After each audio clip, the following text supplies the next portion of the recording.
Our book today in the Thom Hartmann Book Club is The Black Panthers, Portraits from an Unfinished Revolution, edited by Briasha and Yohuro Williams. This is from Chapter 1, In Defense of Self-Defense, Pathways to the Black Panther Party. People joined the Black Panther Party for many different reasons. The moment of politicization was different for everyone, but a few were commonly shared, including the 1963 bombing of the 16th Street Baptist Church in Birmingham, Alabama, and the 1965 Watts Urban Rebellion. A more general sense of frustration and alienation compelled others to join the Panthers' ranks. The party exerted an enormous pull on the imagination of the members, especially those who had experienced police brutality. In the rebellious spirit of the times, the party's bold stance on self-defense resonated with those seeking fresh alternatives for achieving social justice and black liberation. Party members expressed a deep appreciation for other aspects of the Panthers program, including its community service programs, which grew out of a genuine love for the people. My neighborhood friend, a sister that I've known since I was about 11 years old, said, "Claudia, I want you to go with me. We're going to go and hear these Panthers speak at PS 92, which was an elementary school in our community." I said, "Okay, I'll go, I'm down." I listened to these brothers speak and I heard the pitch. I saw the determination and I saw the compassion. I thought, wow, this is the feeling that I used to get when I went into clubs and popped my fingers and got on the dance floor. It was the same feeling, except it was bigger for me now. It was bigger than me. It was full of love of the people. No longer did we have to argue and fight about, what are you looking at me like that for? Or don't step on my sneaker, or this is my block. Now we really had something to fight for. We had a people to fight for. This is bigger than any gang or club. We had a goal. We had something to look forward to, which was the betterment of black people.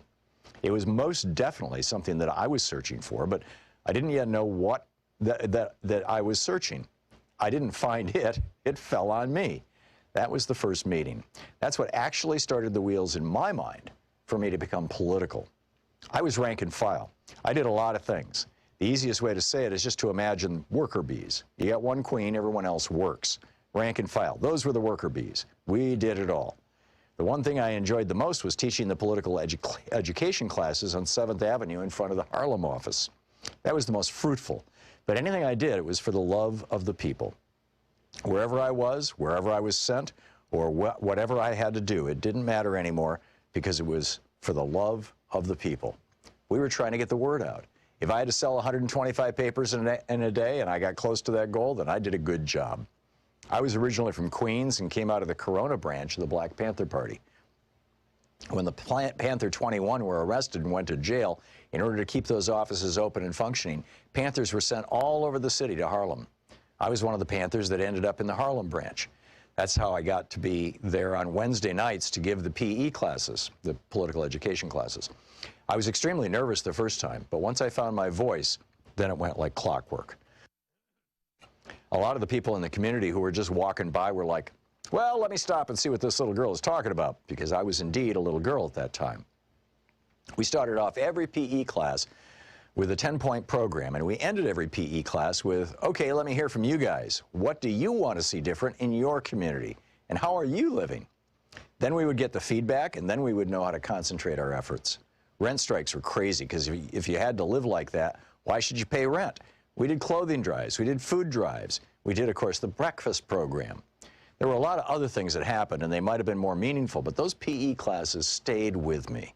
We were outside on the street in front of the office. When you were giving a class or you were having a talk inside the office and there were only Panthers around you, the feeling was just different than outside on the street. The Panthers knew what you were doing because they were Panthers and they were doing the same thing. Outside, there were constant questions and answers with the people. You had to give yourself up when you were outside in that crowd. You never knew who was going to say, we don't care about that, we don't care about you, you need to go away. There were a lot of people that just did not know where we were coming from and were afraid that if they were seen in the office or if they were seen asking questions, that they'd get reprisals, that they'd end up getting hurt. They were afraid. Things went so fast. Time seems to accelerate when you're always looking over your shoulder. At this time, it was all-out war against the Panthers, and brothers are being shot down in the street or set up or going to jail for years. We have brothers in jail since that time, 40, 41 years. We've had brothers that we've lost on the inside that we can't let the world forget. The government said, okay, we're going to lock them up and throw away the key and no one will ever care. But it's not true. We want them out. We want freedom for all political prisoners. We don't want any more of them to die on the inside. That's the biggest injustice. There were times when our cadre consisted of almost nothing but women, and that was when the brothers were locked up or had to go underground. I remember being on a front line against a policeman on horseback and being 6 months pregnant. What we wanted was a simple street light, and we got the community out there and we blocked traffic. I didn't know whether I was going to be trampled, my baby killed, but I knew I had to be there. I was an active member of the party from 1968 to 1971, and in those few years, I aged 10, 15 years. We didn't have much time to be little girls. We went straight to womanhood. Talking about these things is bringing up all of these feelings, though I hadn't thought about or touched on them for a long time. It seems that as you get older and you look back on the things that you've done in your life, you say, oh my God, I could have gotten killed then. When you're young, fear is not really in your vocabulary, and once you look back, you wonder, why wasn't I afraid? We didn't have much time to be afraid. It was all about survival. The Black Panthers. So we've got a new video up over at ThomHartmann.com for people plant. who support our program, and it's there's a really troubling concatenation of events, events, that are happening in the United States right now. We created these concentration camps for refugees seeking asylum. This was Stephen Miller's big project. And we've got concentration camps for children, concentration camps for male adults, concentration camps for female adults. And now we've got this virus sweeping through the United States, and people are starting to die in these concentration camps, which has provoked ICE or whoever's running them to deport hundreds of the children back to the countries that they came from without their parents, which is mind-boggling, and in many cases carrying disease. This is serious stuff, and we need to be talking about it. The new video's over at Thom.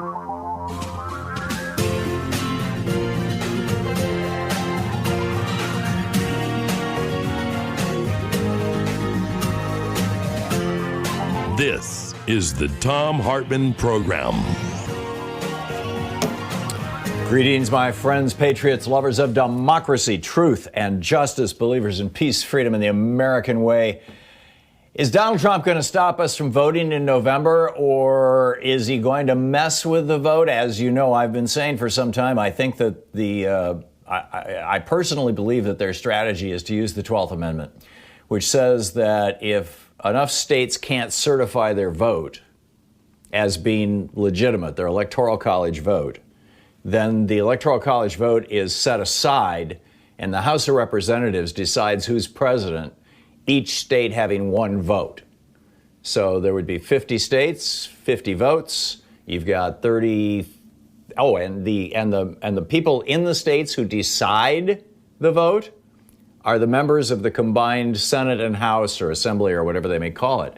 And I think that there are 33 or 34 states that are Republican controlled, which means that Donald Trump gets reelected. I've got to write another op-ed about this because it's just so clear to me that this is the direction they're moving. But today is the anniversary of the 1989 crushing of democracy and dissent in Tiananmen Square in China. And right now we're seeing in Hong Kong, where this year, for the very first time, protests have been outlawed or demonstrations, whatever you may want to call that, in solidarity with those folks, have been outlawed. But protesters are doing it anyway. This anniversary is happening in the midst of a week in which the President of the United States has militarized Washington, D.C., and is calling for the crushing of dissent here in the United States. And I mean literally nothing less than the crushing of dissent. It is to call it truly extraordinary, I think, frankly, is a pretty radical understatement. The Trump campaign has announced a Army for Trump website where they're selling camo hats. And, and Donald Trump sent me an email this morning in which he basically said that, we've got to crush the left. I mean, this should be a wake-up call to all Americans. Fox News and Senator Tom Cotton in the New York Times, which, by the way, has caused a whole bunch of New York Times reporters and op-ed writers to tweet that they are ashamed of their own newspaper, that it published Tom Cotton's op-ed, and did so without attaching the ability of readers to comment. Fox News and Senator Tom Cotton are openly promoting, what I call fascism here in the United States. Obviously, they're not calling it that, but I don't know how else you describe it. And while there are a few dissenting voices, the White House, the Republicans in the United States Senate, the conservative judges in the federal judiciary, they all seem to say, oh, this is fine with us. In fact, yeah, double down, as Tom Cotton is doing. America has arrived at a crisis point. And frankly, I don't think we're quite there yet. You've got Donald Trump right now is building a wall around the White House. I mean, maybe he's finally building a wall that Mexico will pay for. But as he is doing this, our democracy is literally at risk, to the extent that it's still a democracy and not an oligarchy. And I think the next 6 months are going to determine whether this democratic republic survives or goes the way of other authoritarian regimes have in recent years. Erdogan's Turkey, Bolsonaro's Brazil, Duda's Poland, Orban's Hungary, or even, a frightening echo of Europe in the early 20th century. Mussolini's rise to power was people tend to think that Mussolini followed Hitler. No, Mussolini preceded Hitler. Mussolini rose to power in the late 20s with the word fascism. He didn't invent the word, but he claimed to have invented the word. Do you think that our votes will be counted this fall? I am very concerned. Or do you think that it's possible that Donald Trump is going to succeed in crushing democracy? There are, a number of pieces around this. I mentioned Tiananmen Square. The Chinese Communist Party is pushing this new law, or actually has approved this new law that basically cracks down on anybody in China who speaks up. Jimmy Carter, former president of the United States, just came out. He's 95 years old. He said, we need a government as good as its people. We are better than this. The Secretary of the Army. Now, right now, there was a piece in the Washington Post this morning about how after Mark Esper, the Secretary of the Secretary of Defense, came out and said, no, I don't think we should invoke the Insurrection Act. I mean, basically, that and other things. I mean, basically, he pushed back on Trump, and then he walked back his pushback, but still Trump is running around going, okay, that's it. We got to pull a plug on this guy. We got to get rid of him. Well, the Secretary of the Army, who works for the Secretary of Defense, you've got each of the branches, the Navy, the Air Force, et cetera. This guy's name is Ryan McCarthy. And he tweeted this morning, wrote a letter, but it came out it was a tweet. Yeah, it's a tweet. He said, every soldier and department of the Army civilian swears an oath to support and defend the Constitution. That includes the right of the people peaceably to assemble and to petition the government for redress of grievances. Now, this was at the same time that Donald Trump was tweeting, you would think that the killers, terrorists, arsonists, anarchists, thugs, hoodlums, looters, Antifa, and others would be the nicest, kindest, most wonderful people in the whole wide world. No, they are what they are, very bad for our country. Right.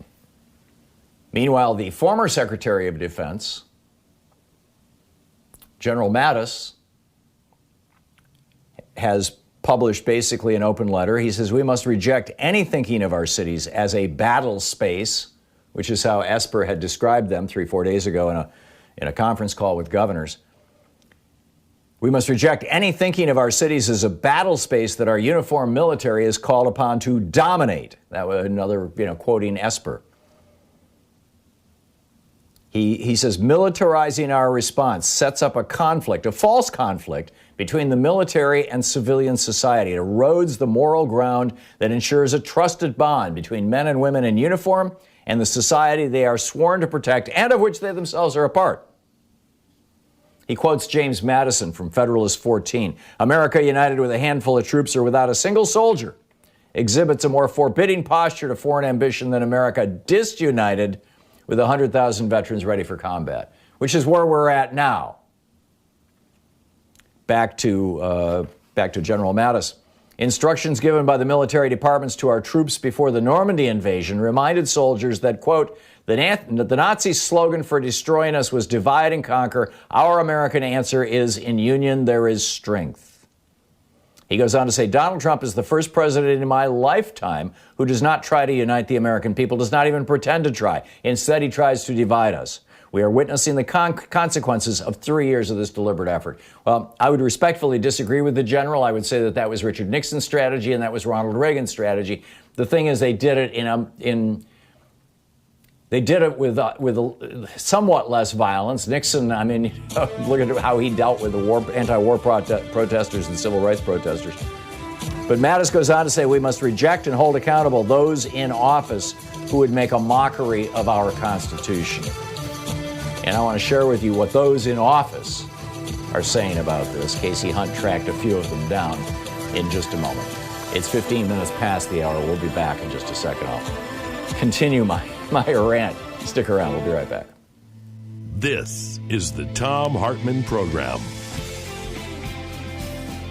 It's the home of the Democratic Revolution.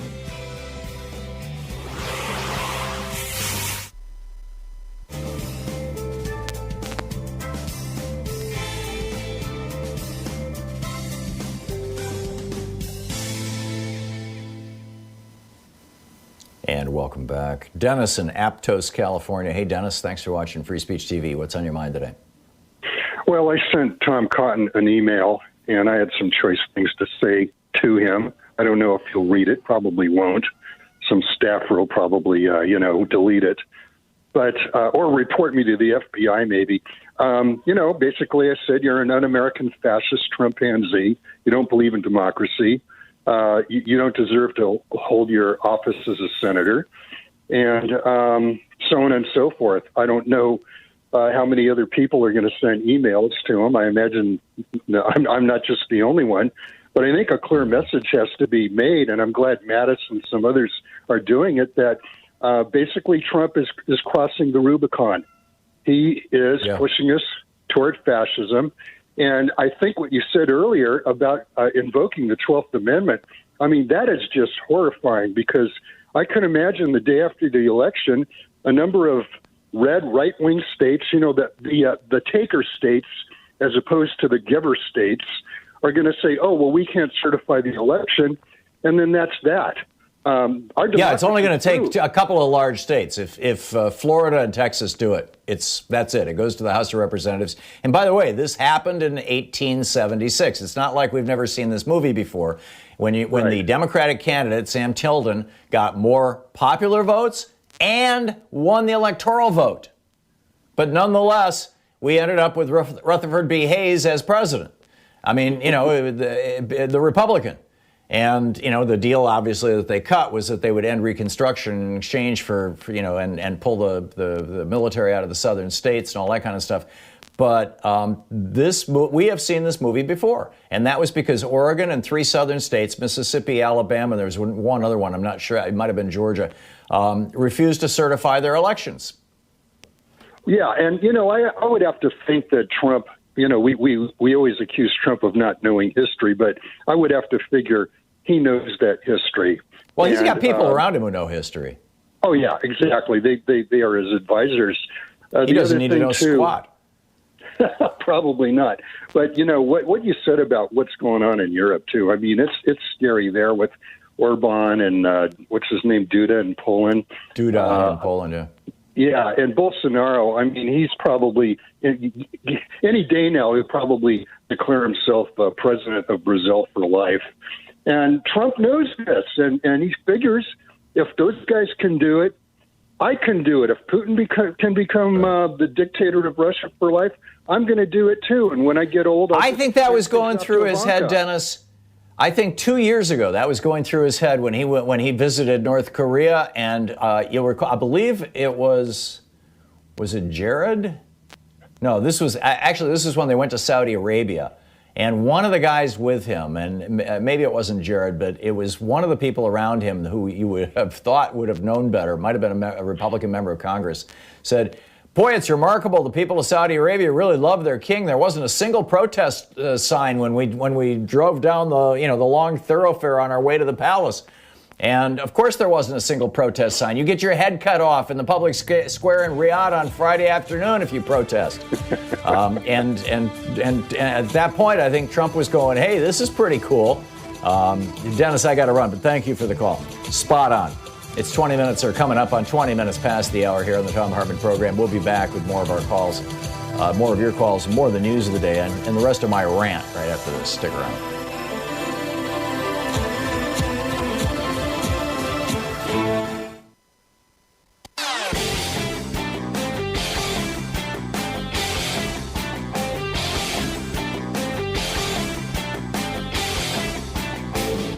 Our 1-hour free podcast recaps our show, and it's available wherever fine podcasts are found. And we have the full 3-hour podcast available over at thomhartmann.com if you want to really support our program.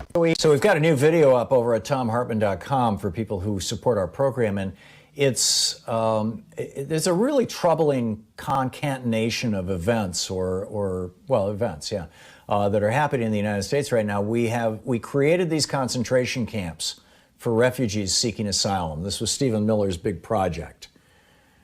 And we've got concentration camps for children, concentration camps for male adults, concentration camps for female adults. And now we've got this virus sweeping through the United States, and people are starting to die in these concentration camps, which has provoked ICE or whoever's running them to deport hundreds of the children back to the countries that they came from without their parents, which is mind-boggling, and in many cases carrying disease. This is serious stuff, and we need to be talking about it. The new video is over at thomhartmann.com.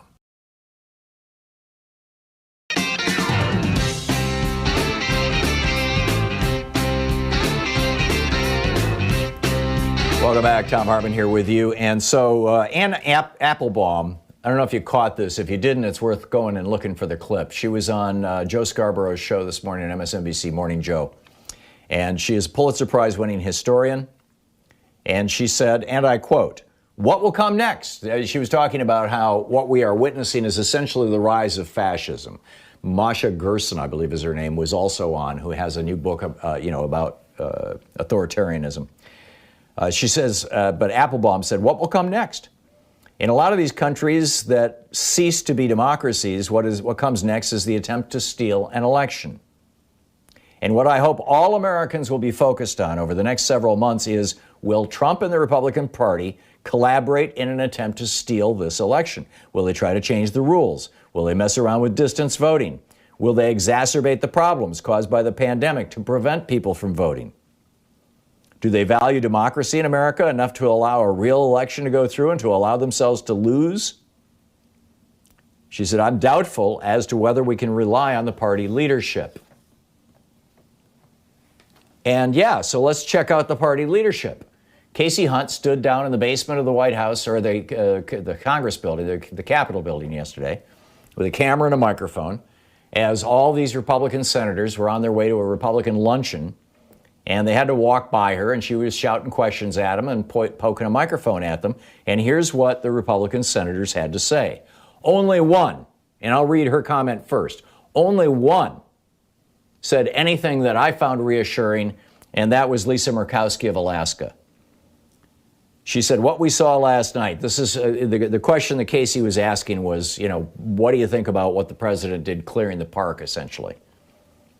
Keep in mind, this was yesterday. We're talking about the day before yesterday. Lisa Murkowski of Alaska, the Republican from Alaska, says, what I saw last night was not the America that I know. But Ron Johnson, the Republican senator from Wisconsin, When he was asked about the president's photo op at St. John's, he says, I didn't really see it. Kelly Loeffler, Republican from Georgia, she just kept on walking, didn't say a word.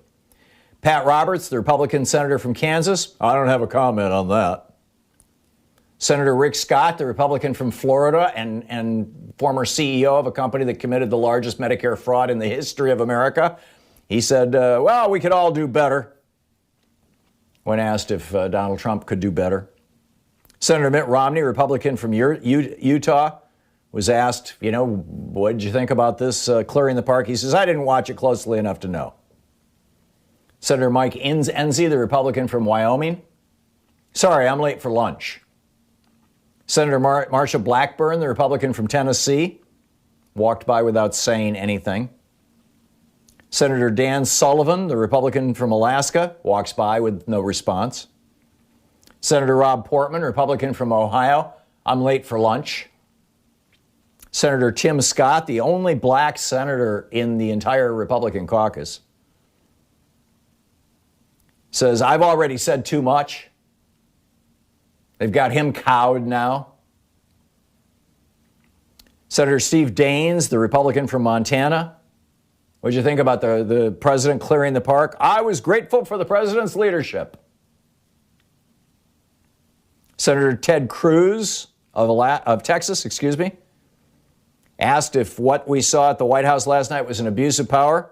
Senator Ted Cruz said, by the protesters, yes. Like the protesters have power? Really? When did protesters start running the country?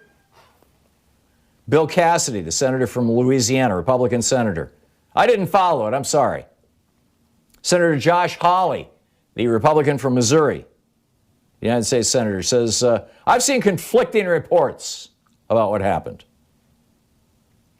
Senator Richard Shelby, the Republican from Alabama, walks by, no comment. Senator Joni Ernst, the Republican from Iowa, she said, my head hurts. She asked Senator Mitch McConnell, what do you think about Trump's leadership in this moment? He says, I'm not going to critique other people's performances. And Mike Lee, Senator Mike Lee from Utah, Mitt Romney's colleague, he says, violence is scary. Right. Meanwhile, we've got this new thing going on. Uniformed people, uniformed, armed people surrounding the White House with no badges, no identification, no indication what branch of the service or of whatever they're from. Apparently these are like riot guards from federal prisons, apparently. But no ID. Now, I don't know if this is a violation of a specific law. I'm guessing if it was, somebody would have called it out by now. And I know that at least one Democratic senator has said that they're going to propose legislation to forbid this. But this is super dangerous. These guys were, according to this report from the Washington Post today, as it turns out, each of these encounters was apparently with elements of the Bureau of Prisons called to the region by Attorney General William Barr. But when you can't identify somebody and they kill the guy next to you, what do? How do you hold them accountable? Who do you call? What do you say? This is what they do in fascist countries. You're listening to the Thom Hartmann Program. Call 202-808-9925. Do you think Trump is going to let us vote? Or if we do vote, do you think our vote will be counted or will matter? We'll be back.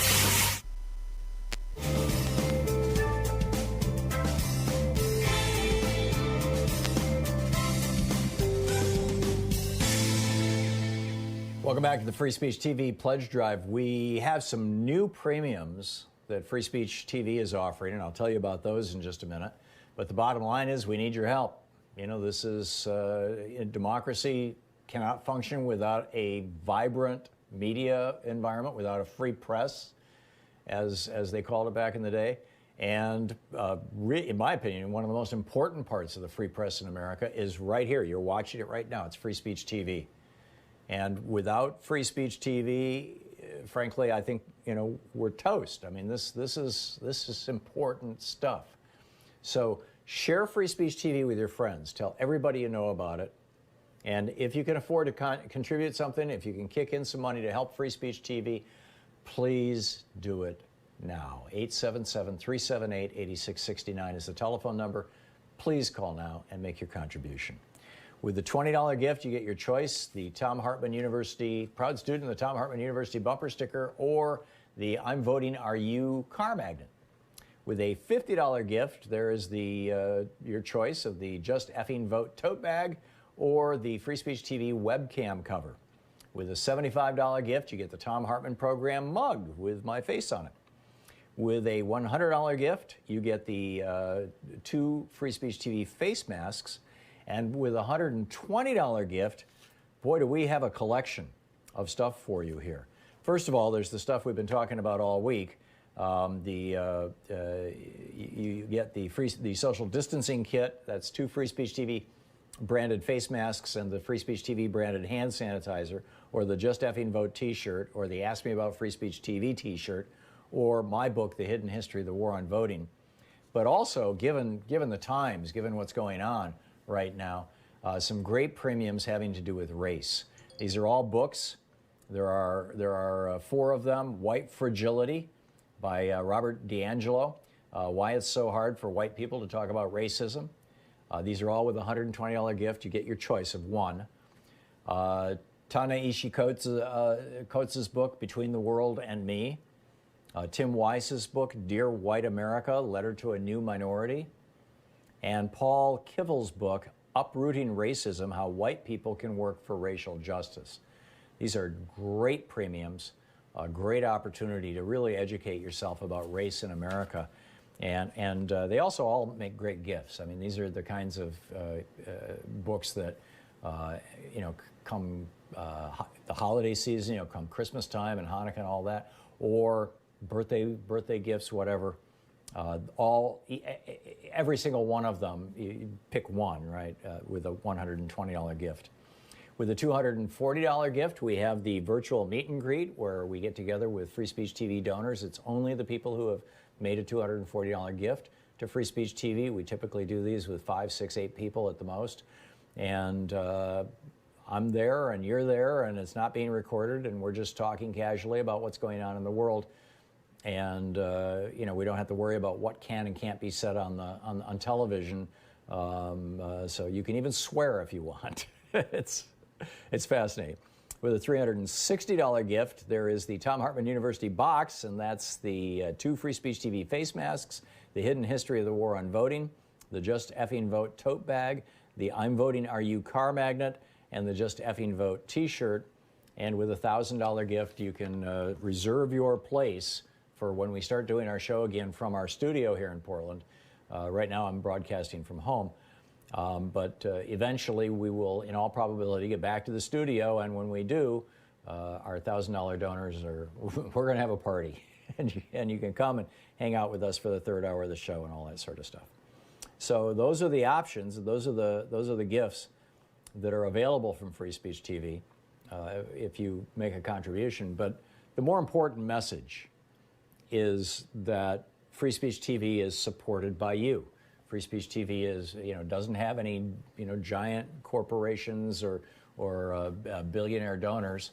It would be nice if we could find a billionaire donor, but we've been doing this for years and years. I've been here 10, 11 years, and they don't seem to be coming out of the woodwork for us. But there are a lot of really good people who contribute $5 a month, $10 a month, $25 a month. $100 a month, or during the pledge drives, we'll send $100 or $500 or whatever it may be, and it literally is the only reason that you can hear my voice right now, and see my face. It's pure and simple. It's because Free Speech TV has been kept alive by your donations. So please call now, 877-378-8669, or go to freespeech.org now and make your contribution. And, let them know. I mean, it's essentially a vote. It's essentially a way of saying, yes, I'm watching. Yes, I care. Yes, I like and support this particular program.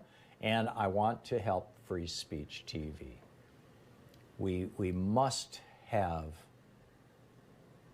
progressive voices on the air. We must have a place where the news is told truthfully, which you find on Free Speech TV. We must have a place where we can talk about these issues.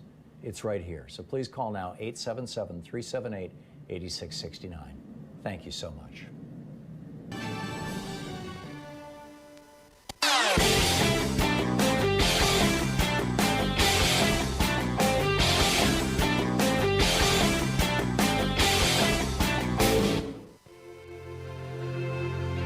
Coming up on this week's Science Revolution, how do we stop authoritarians like Trump and Bolsonaro from killing more people in this pandemic? Trump and Bolsonaro, the presidents of the United States and Brazil, are essentially refusing to do anything consequential about an epidemic that is killing massive numbers of their own country's citizens. Bill Friess drops by. He's the science policy analyst with the Center for Food Safety on the newly finalized federal regulations on GMOs. And Beyond Nuclear's Paul Gunter also drops by on how America is unprepared for a nuclear accident during this pandemic. Find the Science Revolution wherever you get great podcasts.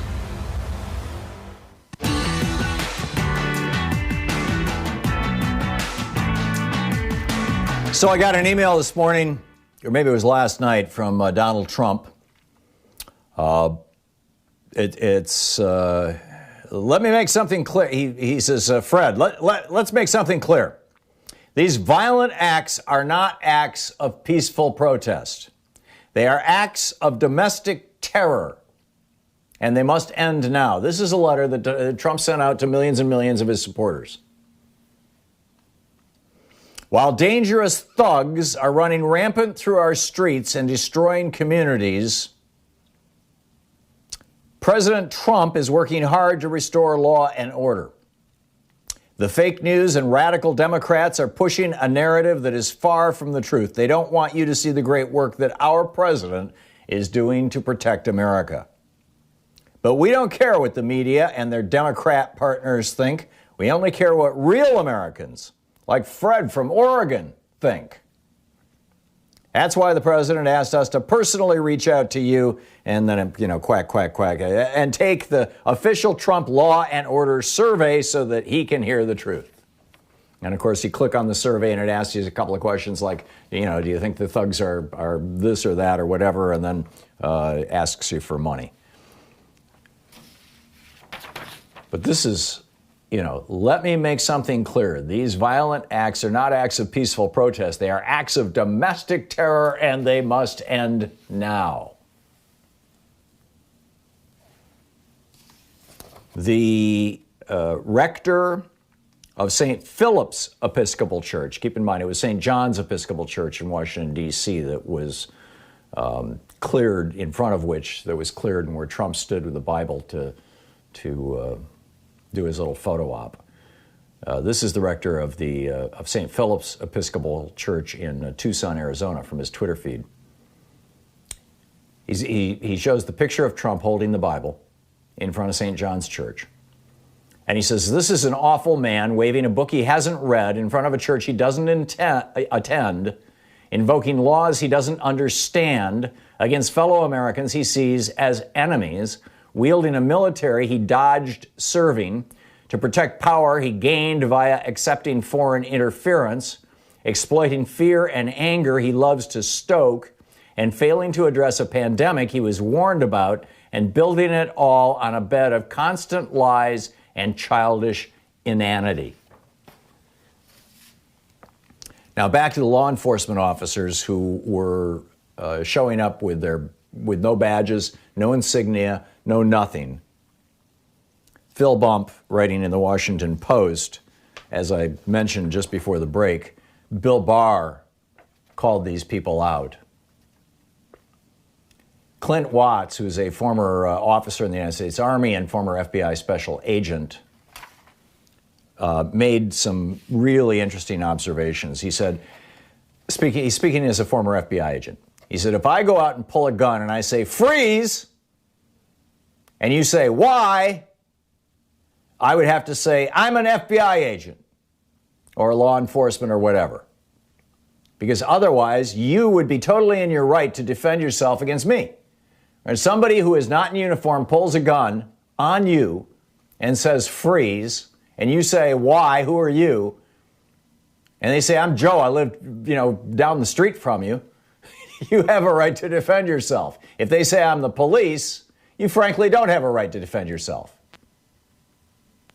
But they have an obligation to not only represent themselves, but to identify themselves. Watts, again, I'm quoting from Philip Bump's piece in today's Washington Post. Watts described an incident shortly after he began at the FBI when an undercover agent who'd drawn his weapon was killed by another Bureau employee who confused him with the perpetrator. He introduced scores of officers without identification into a volatile scenario, and it's easy to see similar, if less deadly, mistakes being common. And then, it goes on from here. If this is Bratton. Let's see here. Who is? The New York City Police Commissioner William Bratton weighing in on this. The Commissioner of Police for New York City. He said, if those officers engage in any type of misbehavior during the time that they are there representing the federal government, how are you to identify them? What is the need for anonymity? Well, that's what autocrats do. That's what fascists do. And when you give people, and we've all seen this on Twitter, when you give people the power to hide, or the ability to hide behind an anonymous facade, their behavior tends to disintegrate, to deteriorate.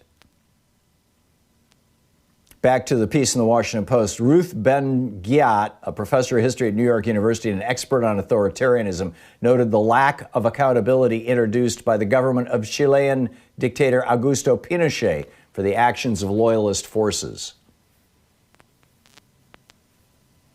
He adds, officials of the law are accountable to the public, something that's harder to achieve if they don't know who you are. Speaking of Pinochet, I remember a demonstration here in Portland where the people that are now being arrested around the country calling themselves Boogaloo Boys, they just busted 3 of them in Vegas with Molotov cocktails. They were going to go try to provoke a violent police response to peaceful protesters by throwing firebombs. Their whole idea, their whole movement is about creating the second Civil War.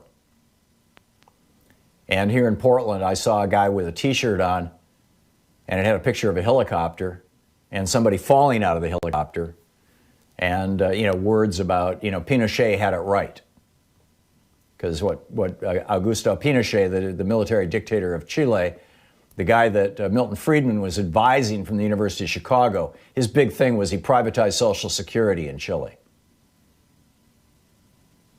And therefore, Reagan loved him. But in any case, what he would do is when people protested his government, they would snatch them, put them in helicopters, take them up to 4,000 feet and throw them out of the helicopter. Clint Watts. Garrett Haake reporting, federal law enforcement of some kind, they won't identify themselves, all insignias. Garrett Haake, a reporter for NBC News.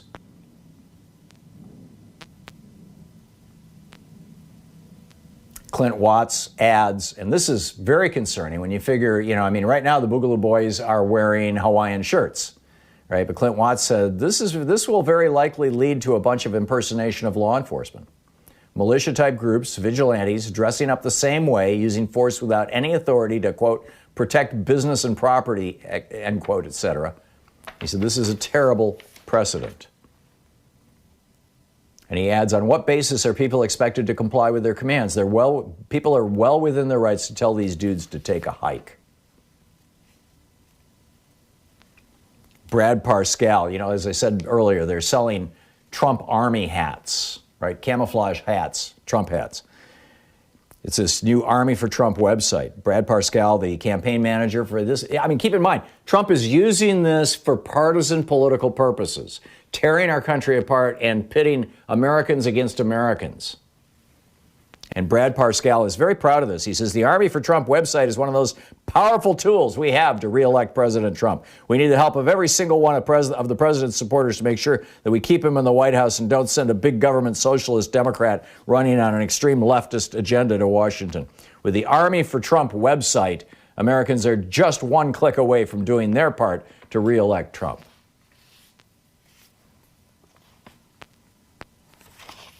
It's absolutely incredible. Absolutely incredible. Russ in Costa Mesa. Is it California, Russ? Good morning, Tom. Hey, I just wanted to say, from the onset of Trump's presidency, it was obvious to me what his intent was, and even my neighbors thought I was a bit of an alarmist because I just had this feeling that even after the Russian involvement of the elections and how it was going to turn around, and then when it came to the choice of the GOP Senate not to impeach him and not even have a fair trial, I knew that this is where we were heading. I think the surrounding of the White House is preparing that he may not allow us to vote. I think that's one reason why he wants to eliminate the Postal Service, because we have vote in mail for our election. He realizes that maybe Putin cannot sabotage the election. And I just think there's always been a bit of, I think who can really change this is the American white voters, who have the responsibility really to step up more than any of the other groups. Because I think most of the people of color, like myself, I think we already know what's going on and we see what's going on. Mm-hmm. Yeah. And American white voters need to be stepping up in huge numbers. I'm with you. Russ, thank you for the call. Thank you very much. It's 45 minutes past the hour. We'll be back with more of your calls in just a moment. It's the Thom Hartmann Program. Speaking the truths multinational corporations would really rather you didn't hear. We'll be right back. You're listening to Thom Hartmann. Visit thomhartmann.com for audio and video archives. A free media is our last defense against fascism. It's right here. We'll be right back.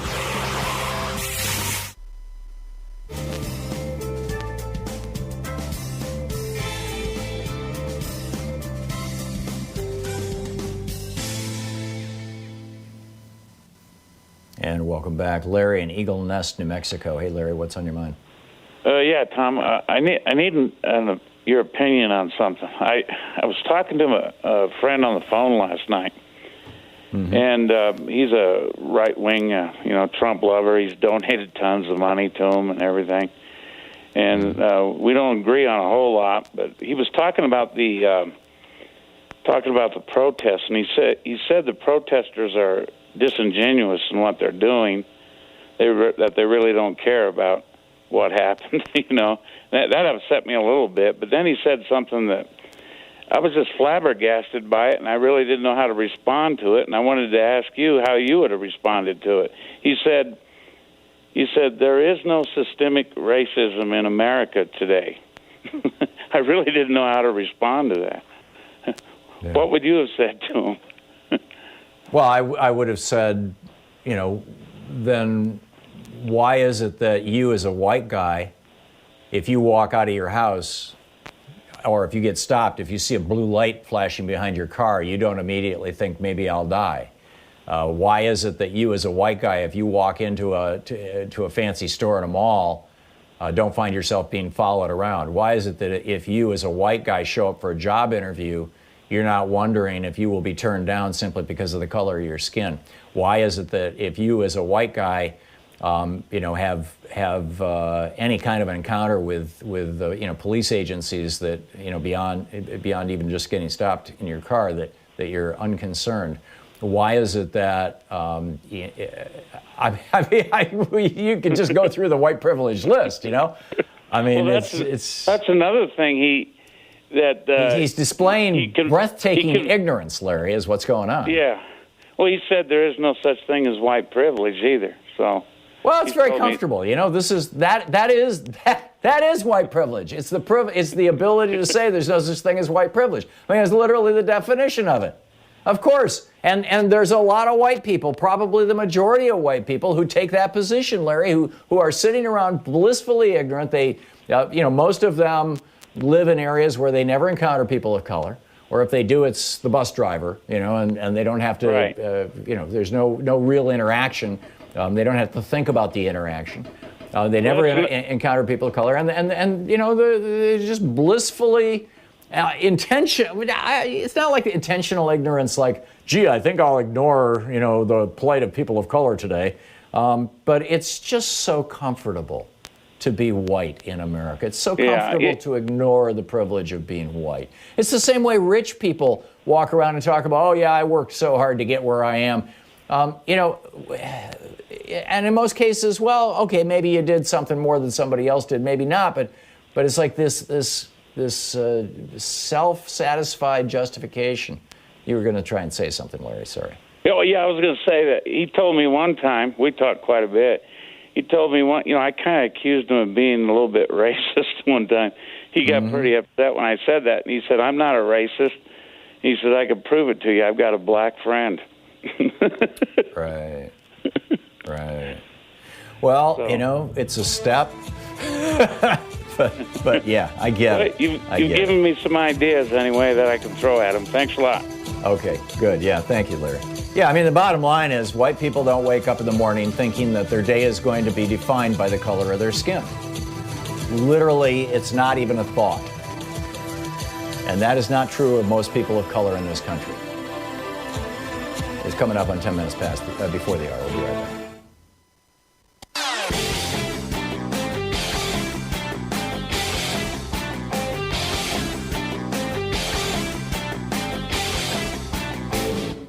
Thom Hartmann here. Did you know that Chief Justice John Roberts, back when he worked for Ronald Reagan, came up with a way that Congress and the White House could get around the Supreme Court? Specifically, they were trying to blow up Roe v. Wade and Brown versus Board, but it could be used by Democrats right now. It's fascinating. It's in my new book, The Hidden History of the Supreme Court and the Betrayal of America, available wherever fine books are sold.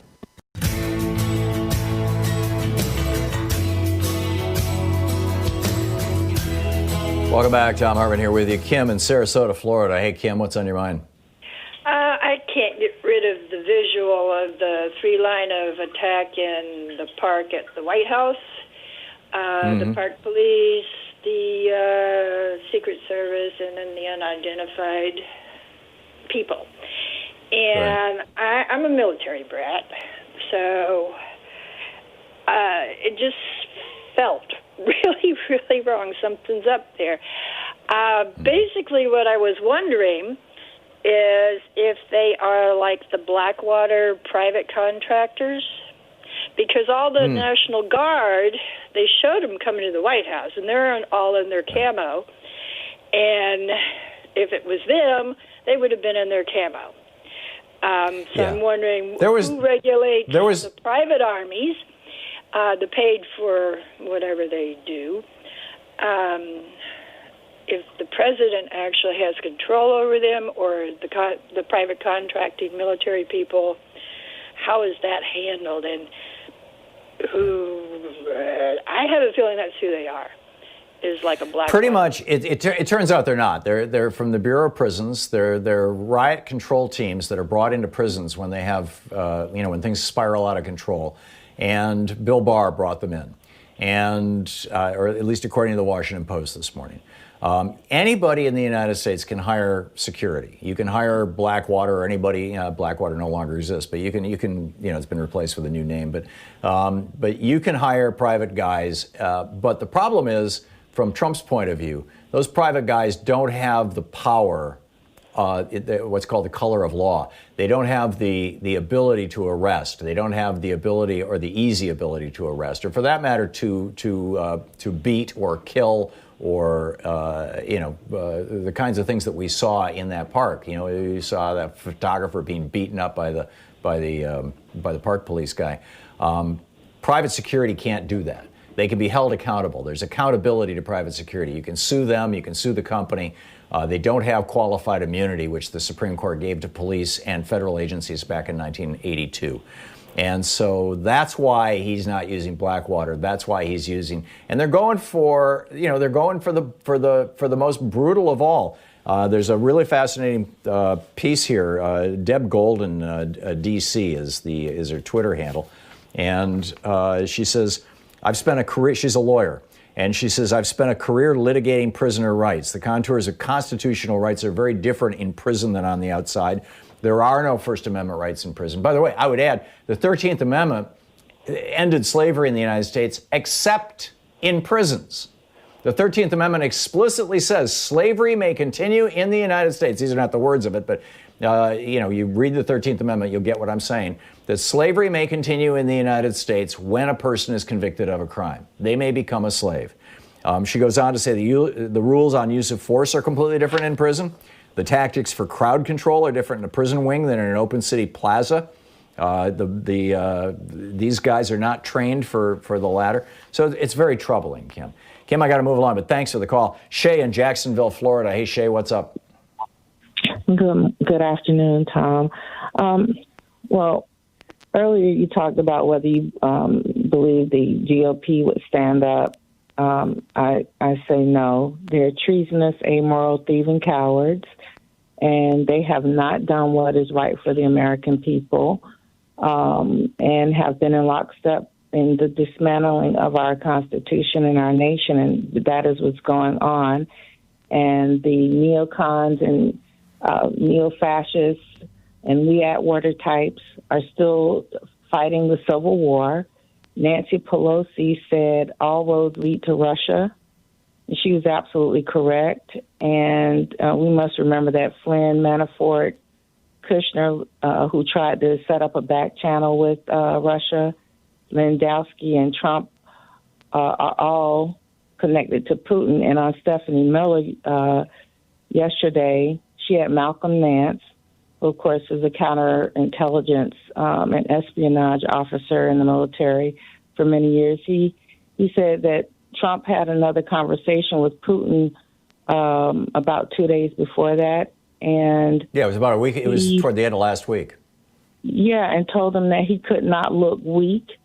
And so we have a dictator essentially advising. We've been infiltrated. And I know it's hard to believe this, but everything that has been done in the past 3.5 years has been dictated or coordinated even during the election.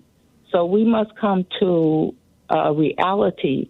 And it's not just sitting back and waiting to see what Trump is going to do. He absolutely is committed to not allowing us have a free and fair election, because that would mean that he would have to face charges by the Southern District of New York, which he cannot be pardoned for by Pence or whomever. We have to do something now. We cannot sit and wait. We cannot, or we will lose our country, period. Well, this is why 2 days ago, Shay, I was calling on Congress, on the House of Representatives, to impeach Donald Trump again for violating the First Amendment right to peaceably assemble in front of St. John's Church.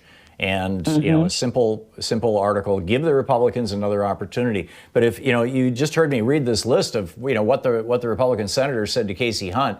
Literally the only Republican senator who had any concern at all about what Trump is doing was Lisa Murkowski. And she has stood up to Trump on numerous occasions.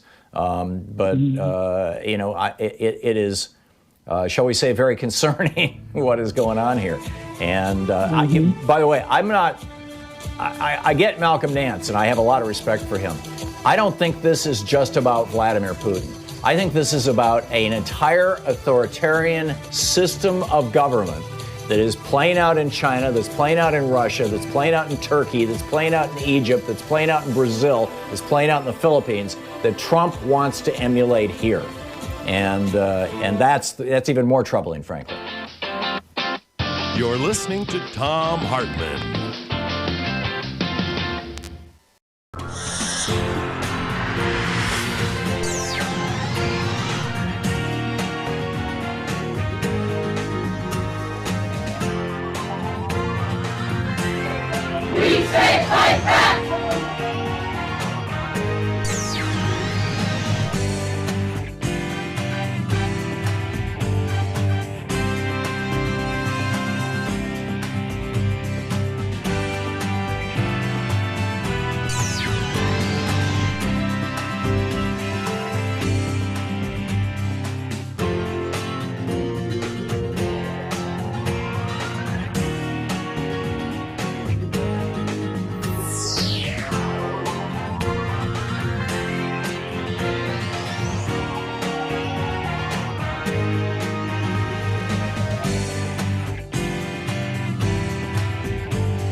we have a new video up for people who are supporters of the Thom Hartmann Program. Specifically, it's over at thomhartmann.com, talking about language, how we use language. Language matters tremendously. And we have chosen as a society, as a culture, as media, as political leadership, et cetera, not to refer to people like Steve Mnuchin, who threw thousands of people out of their homes illegally during the banking crisis, as looters, not to refer to Rex Tillerson, whose oil company has ravaged much of the third world, literally destroying people's lives, killing people, poisoning people. We don't refer to them as looters. We don't refer to the police who go into neighborhoods and kill people, minorities, particularly African Americans. We don't refer to them as looters, stealing their lives. But when black people rise up and say, no, enough, we call them looters. There's something wrong with this. Check it out. It's at thomhartmann.com. Welcome back to the Free Speech TV Pledge Drive. We have some new premiums that Free Speech TV is offering, and I'll tell you about those in just a minute. But the bottom line is we need your help. You know, this is democracy cannot function without a vibrant media environment, without a free press, as they called it back in the day. And in my opinion, one of the most important parts of the free press in America is right here. You're watching it right now. It's Free Speech TV.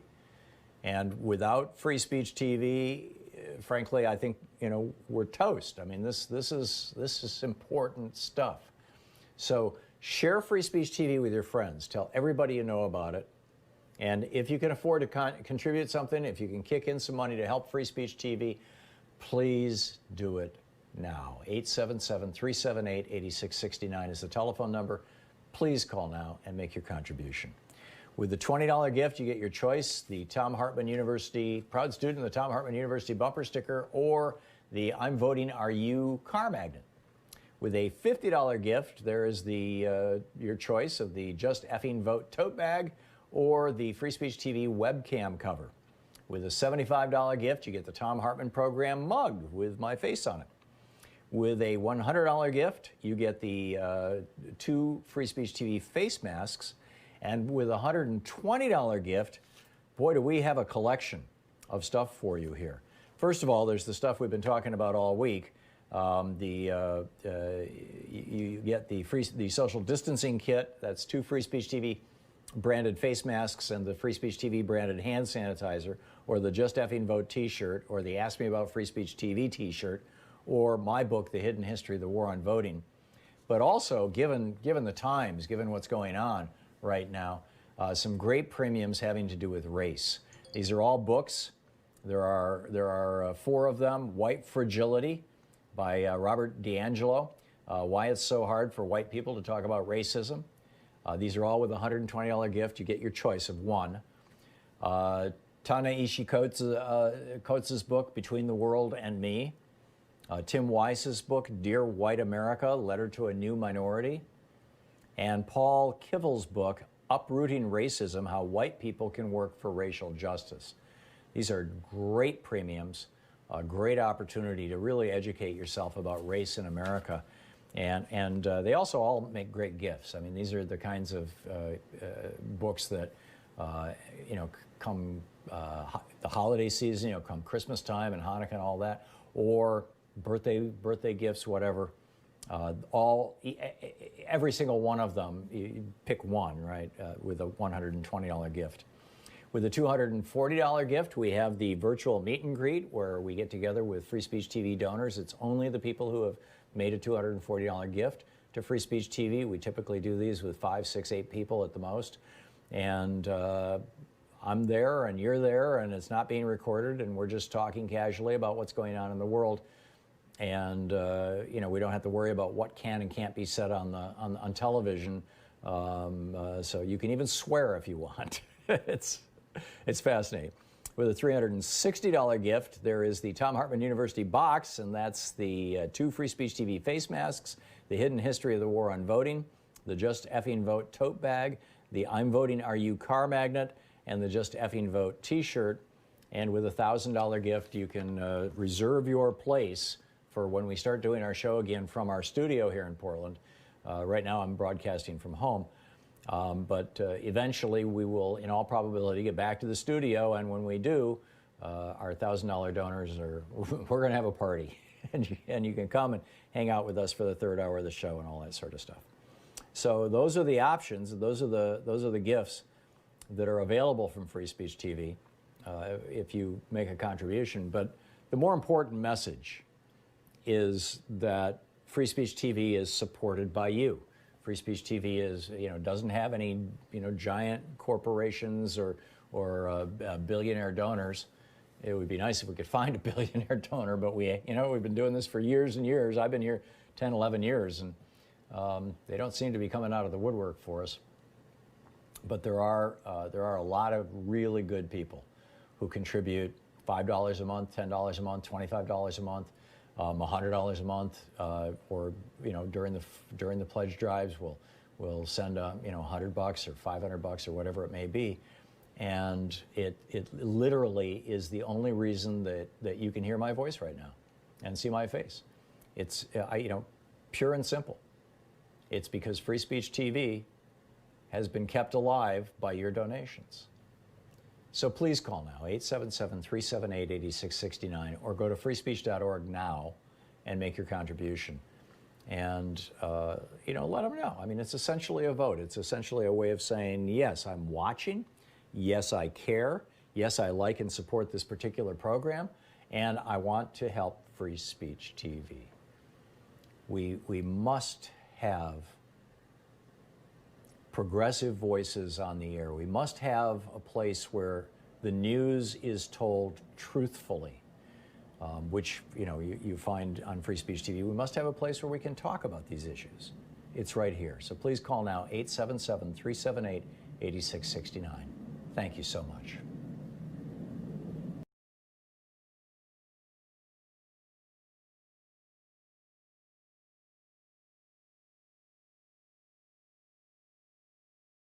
The first tally had Fillmore in the lead. How to get rid of a president.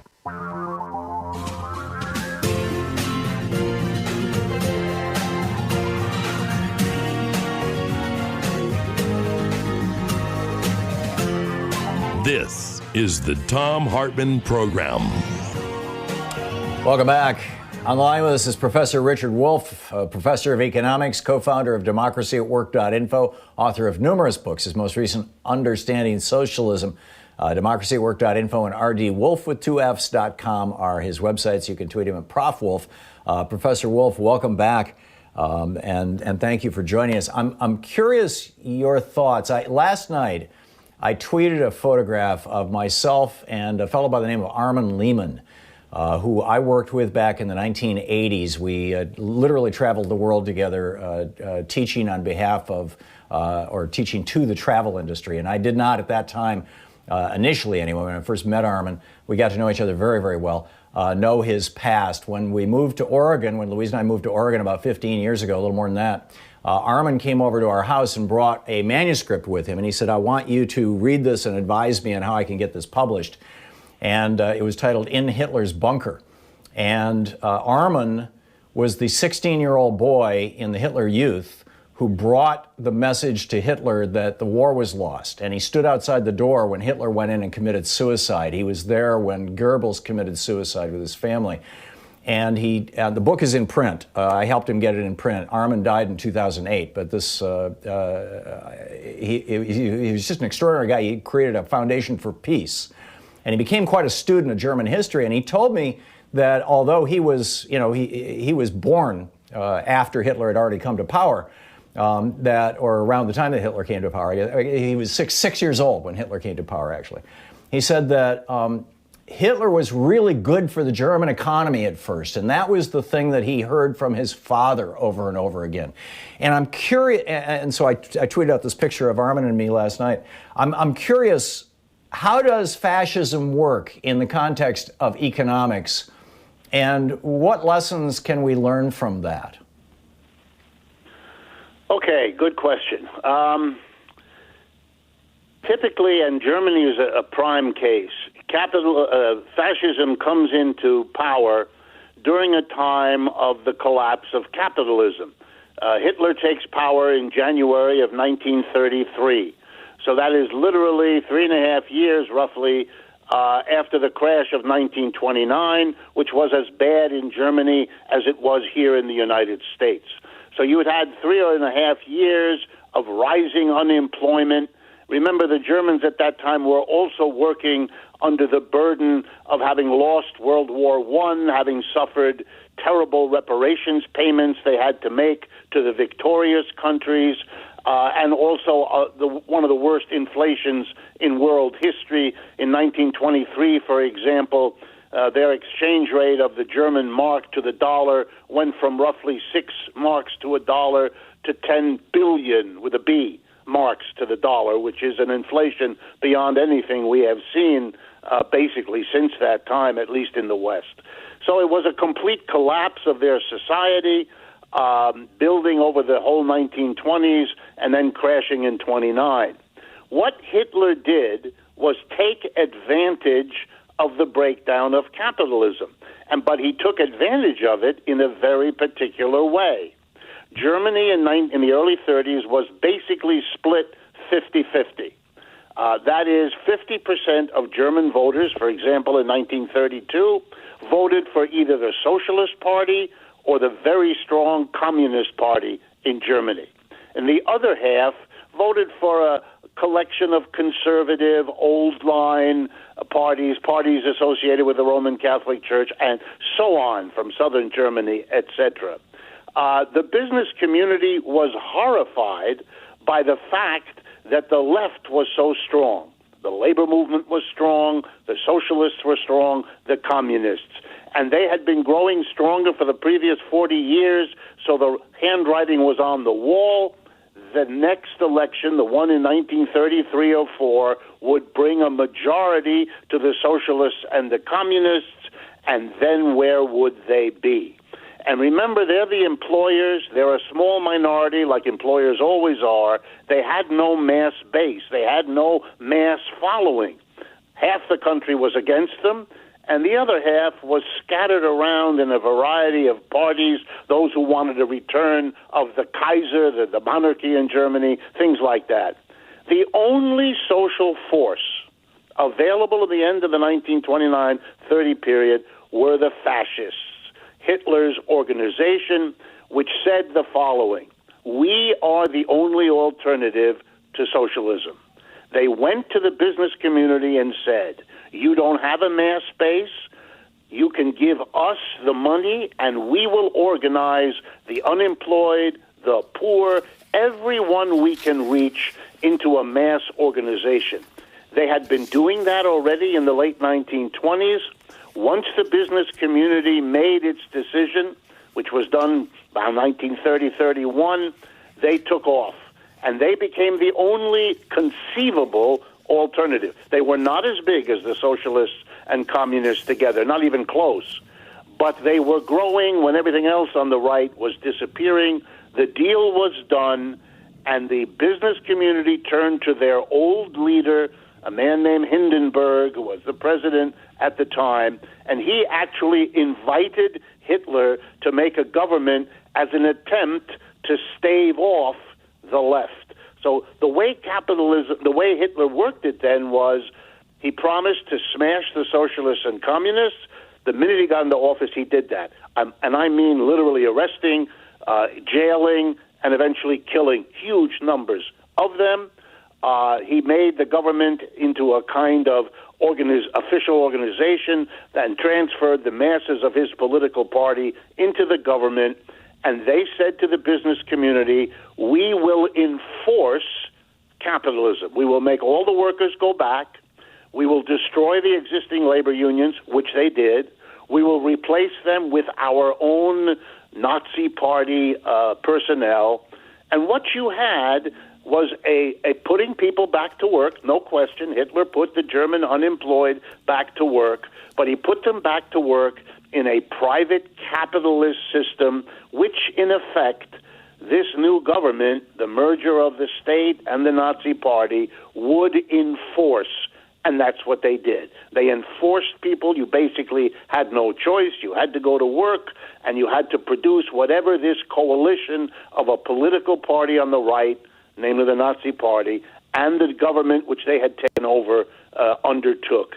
and that's how they solve the problem, in the process literally destroying the existing left in Germany. So I get an email. We have about a minute and a half here. I got an email today from Donald Trump. Let me make something clear. These violent acts are not acts of peaceful protest. These are acts of domestic terror. The fake news and radical Democrats are pushing a narrative that is far from the truth. They don't want to see all the, blah. Dangerous thugs running rampant through our streets. Is this the same thing? Am I being hyperbolic Absolutely. and being worried about this? No, it's exactly the same thing. It's the logic of this situation. Mr. Trump is presenting himself to the employers of America, particularly the big businesses. You better tolerate me, because if you don't, the alternative is, and then you can fill in the blank, terrorist, radical left, Bernie Sanders. It doesn't really matter. He is going to save them from their own folly in a collapsed system between the pandemic and the economic crash. He is going to be the person who will rally everyone to support their system, and they need that because they can see from every poll and now from the streets that the mass of people, particularly the young, is turning against their system. I am very worried, Professor. I am assuming. Yeah, are you? Yes. Yeah, okay.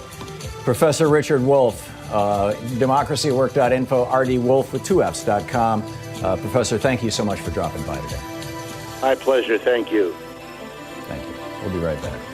It's 15 minutes past the hour. This is the Thom Hartmann Program.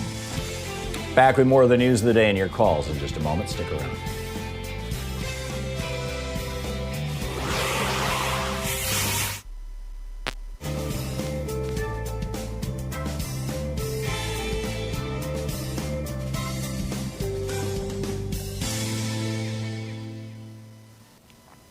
And welcome back. Corky in Rochester, New York. Hey, Corky, what's on your mind today?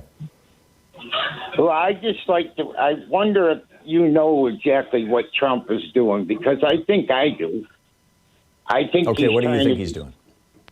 I think he's trying to destroy this country before he gets out of office, because he's really mad at everybody here. I mean, the banks wouldn't lend him money. The Correspondents' Dinner 2011 embarrassed him terribly, and he's really mad. And you know how vindictive he gets when he's trying to even his score. So I the point I was making in my tweet last night, which is getting retweeted right now. You can find it if you just go over to Thom_Hartmann and on Twitter. You can find it. Was that what Armin, my friend Armin, who was literally there when Hitler committed suicide, and who wrote a book about it and lived that horrible life. It took him almost 3 months after he fled the Führer bunker after Hitler's suicide to make his way to the American forces and surrender to the Americans, and that's how he ended up becoming a U.S. citizen. What Armin was saying was that Hitler wanted to take Germany down with him. Hitler basically said words to the effect of, "My people have failed me, my army has failed me, they all should die." And many of them had already. And I'm looking at 105,000 dead Americans right now. I'm looking at Donald Trump urging police all across the country and urging governors to use violence against protesters. And I'm thinking I'm hearing the echo of this, Corky. Yeah, I believe I am. I know he wants to destroy this country, period. Because that embarrassment he suffers, and the banks won't lend him money for his businesses, so he goes over to the Soviet Union. Now, I think there's a secret promise. No, he goes over to Saudi Arabia. Yeah. Well, yeah. No, I got it. Corky, thank you. Judy in Denver. Hey, Judy, what's on your mind? Hi.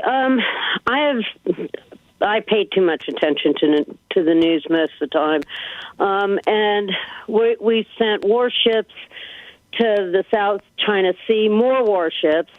Another attempt at trying to overthrow Venezuela. on and on. More troops to the Middle East. And I hear nothing from Democrats as Donald breaks law after law after law. I really hear nothing from the Democrats. And I'm wondering... Democrats are speaking out very loudly, Judy. The problem is the media doesn't cover them.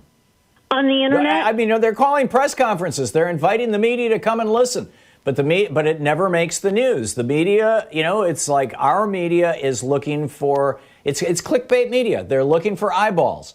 And people are, the old saying in news when I was a teenager was, if it bleeds, it leads. And Trump is the blood. Then the Democrats need to find a way to get in the media. They need to... Yeah, I agree. And that's where I think, a second article of impeachment would do it. I really do. And think about it for a minute. If this was happening under a Democratic president, do you not think that the Republicans would be trying to impeach him again? We'll be back. It's coming up on 20 minutes past the hour.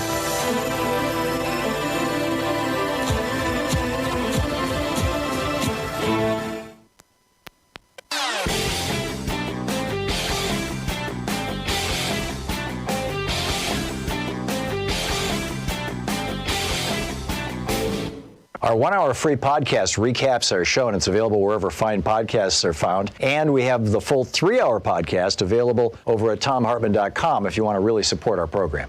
So Donald Trump has just deployed Patriot missiles to Iraq and pointed them at Iran. Has gone out of his way to threaten Iran, saying that they will pay a very heavy price. If any of their proxy groups, any of the Iranian-supported militias or groups, this is basically the Shiites, the majority of the population of Iraq. In Iraq, if any of them were to attack American forces, Donald Trump and Mike Pompeo will use this as an excuse to launch a war against Iran. This is insane. The New York Times is reporting military commanders, the Pentagon has ordered military commanders to plan for an escalation of American combat in Iraq, in the region, and, quote, prepare a campaign to destroy an Iranian-backed militia group that has threatened more attacks against American troops. We crippled their country with sanctions, and now we're threatening a war so that Trump can get reelected. There's a video about it over at thomhartmann.com for our supporters. So welcome back. I wanted to talk about the other big news story. In fact, basically the only news story prior to the murder of George Floyd. And, this eruption that has come about as a consequence of that, which is now, I think, rapidly, particularly in Washington, D.C., morphing into memorials for George Floyd, protests against all the other men of color and people of color who have been, Sandra Bland and others who have died at the hands of police or been murdered by police. But the other big story was COVID-19, the coronavirus. And the talking point that was all over Fox News a month and a half ago, 2 months ago, and was being recited on right-wing talk radio and right-wing hate radio and other conservative media was the Swedish model, right? The Swedish model. There was this economist in Sweden, I think his name was Anders Tegan or something like that, who had come up with this idea, Anders Tegnell. Who said, we're not going to have a vaccine immediately, and we don't want to destroy the economy, so let's get herd immunity. Yes, you'll have some old people die, you'll have some very, very out of shape people die, but most Swedes are not old, most Swedes are not out of shape, and so we'll be fine. Well, the Swedes have basically declared that their model has failed. The number of people, Sweden, Denmark, Finland, and Norway have more or less comparable populations, and in terms of size, in terms of basically, from genetic profile to economic profile to, fill in the blank. There's a lot of similarity among these four countries. Finland so far has had 58 deaths. Throughout the whole pandemic, 58 deaths. Keep in mind, we are at 107,500 right now, but set that aside for a moment. Finland, 58. Norway, 44 deaths. Denmark has had 100 deaths. as of yesterday. Sweden has had 4,500 deaths. And the Swedish people are starting to revolt, basically. They're saying enough. And, you know, we don't want this. In fact, overall on the deaths per million figure, Sweden has 450 deaths per million people. That's the worst in the world. Right behind them is the United Kingdom, 585 deaths per million. I saw a message posted this morning on Facebook. Or on Twitter or wherever it was on social media. And I haven't double checked these numbers. But this person asserted that the UK is now hitting a death rate equal to all the rest of Europe. I find that hard to believe given what happened in Spain and Italy. But yeah. So let's not hear about the Swedish model anymore, okay? Because I mean, what's going on? You know, Sweden has elected most recently in the last, well, I think it's almost the last 10 years. Sweden has elected what they consider to be a right-wing government, a conservative government, and they've been pursuing some austerity policies, cutting back on their welfare state a little bit. I mean, it's still, Sweden is wildly, I mean, nobody is in deep poverty in Sweden. Nobody's homeless in Sweden, at least unwillingly homeless. Nobody is hungry in Sweden. Nobody nobody fails to have access to health care in Sweden. But they elected a right-wing government, and this is what they got. England elected a right-wing government. They're number 2 or number 3 in the world in terms of deaths per million people. We lead the world. We've got a third of the world's deaths. We got a right-wing government. Brazil under Bolsonaro is melting down right now, right-wing government. The Philippines, the coronavirus is burning through their country, right-wing government. Egypt, crisis, right-wing government.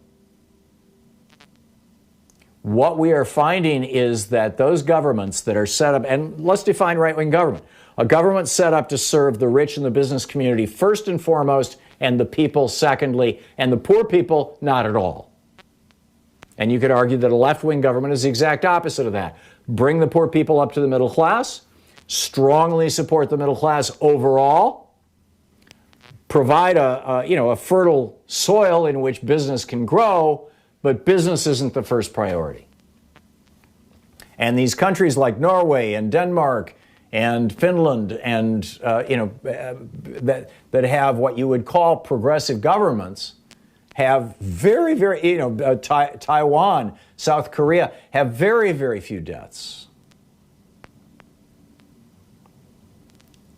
There seems to be a clear association between right-wing governments and the failure to protect their people. And America is coming 6 months down the road. We're going to have a new president, new Congress, God willing. In what, 4 months, we're going to have an election? July, August, September, October, November, 5 months, we're going to have an election. Are we going to go with another right-wing government, another right-wing Senate, another near right-wing majority in the House? We had a right-wing majority in the House until very, very recently. Is that what we're going to do? Really? More dead Americans? Is that what we want? It's coming up on 28 minutes past the hour. We'll be back with your calls after this. You're listening to the Thom Hartmann Program. Call 202-808-9925. Stick around. It's the Thom Hartmann Program, speaking truth to power.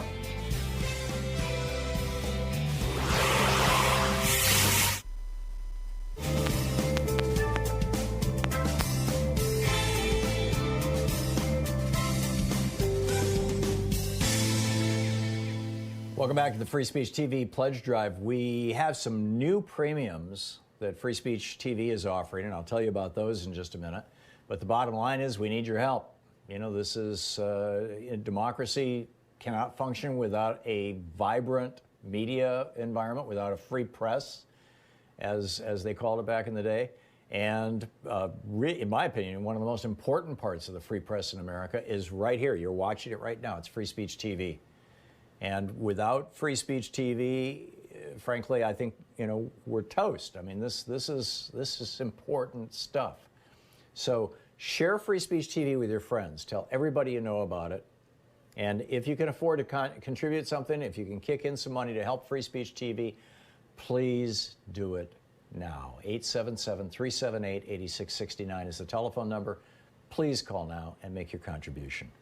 With the $20 gift, you get your choice, the Thom Hartmann University, proud student of the Thom Hartmann University bumper sticker, or the I'm Voting Are You car magnet. With a $50 gift, there is the your choice of the Just Effing Vote tote bag or the Free Speech TV webcam cover. With a $75 gift, you get the Thom Hartmann Program mug with my face on it. With a $100 gift, you get the 2 Free Speech TV face masks. And with a $120 gift, boy, do we have a collection of stuff for you here. First of all, there's the stuff we've been talking about all week. You get the social distancing kit. That's 2 Free Speech TV branded face masks and the Free Speech TV branded hand sanitizer, or the Just Effing Vote t-shirt, or the Ask Me About Free Speech TV t-shirt, or my book, The Hidden History of the War on Voting. But also, given the times, given what's going on right now, some great premiums having to do with race. These are all books. There are 4 of them. White Fragility by Robert DiAngelo. Why It's So Hard for White People to Talk About Racism. These are all with a $120 gift. You get your choice of one. Ta-Nehisi Coates' book, Between the World and Me. Tim Weiss's book, Dear White America, Letter to a New Minority. And Paul Kivel's book, Uprooting Racism, How White People Can Work for Racial Justice. These are great premiums, a great opportunity to really educate yourself about race in America. And they also all make great gifts. I mean, these are the kinds of books that, come the holiday season, come Christmas time and Hanukkah and all that, or birthday gifts, whatever. Every single one of them, you pick one, right, with a $120 gift. With a $240 gift, we have the virtual meet and greet where we get together with Free Speech TV donors. It's only the people who have made a $240 gift to Free Speech TV. We typically do these with 5, 6, 8 people at the most. And I'm there and you're there and it's not being recorded and we're just talking casually about what's going on in the world. And, we don't have to worry about what can and can't be said on television. So you can even swear if you want. It's fascinating. With a $360 gift, there is the Thom Hartmann University box, and that's the 2 Free Speech TV face masks, the Hidden History of the War on Voting, the Just Effing Vote tote bag, the I'm Voting Are You car magnet, and the Just Effing Vote t-shirt.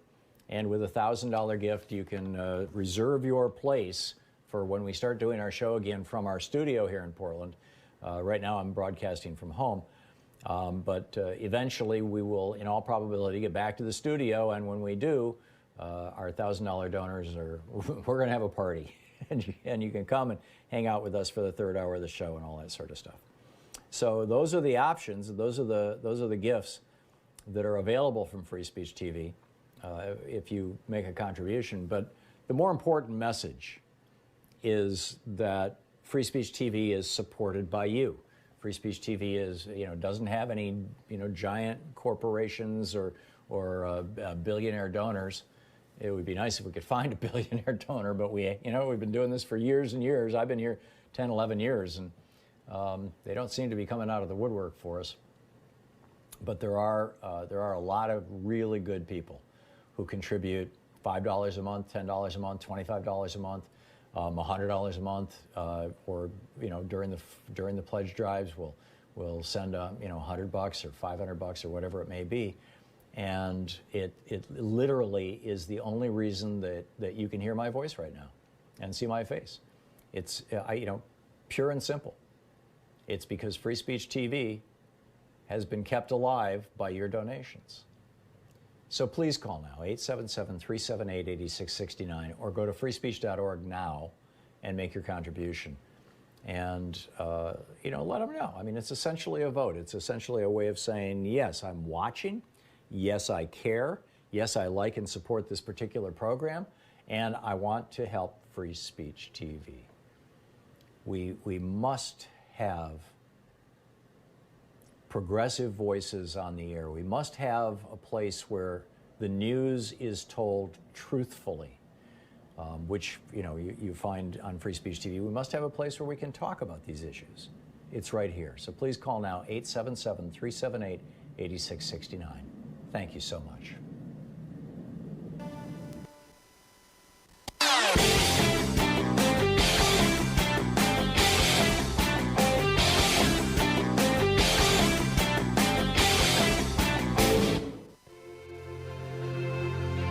Coming up on this week's Science Revolution, how do we stop authoritarians like Trump and Bolsonaro from killing more people in this pandemic?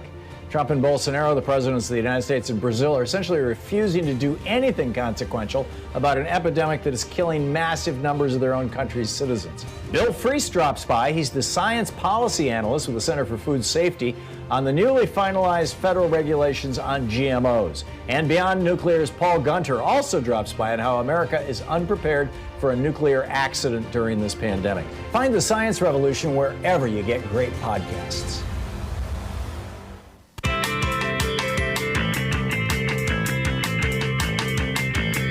Welcome back. Thom Hartmann here with you. On the line with us is Jeff Sharlet. He is a professor at Dartmouth College. He's a journalist, author of 6 books, including The Family, The Secret Fundamentalism at the Heart of American Power. His latest, This Brilliant Darkness.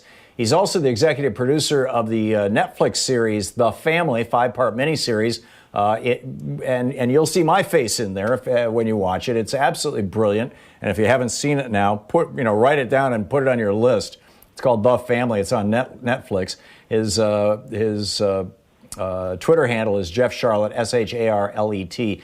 Jeff, welcome back to the program, and thanks for being with us. I'm wondering if you could speak. I've been talking this morning about the historic role of how fascism interacts with functions, with groups. We just had a long conversation, or a good conversation, with Professor Richard Wolff about how the big corporations and the economy in Germany in the 1930s and Hitler kind of interpenetrated each other. Can you speak to the historic role of right-wing Christianity in the rise of fascism? Yeah, I think there's a lot of questions right now. People looking at Trump holding that Bible, a Bible, not his Bible, outside St. John's Church and saying, how can we stand the hypocrisy?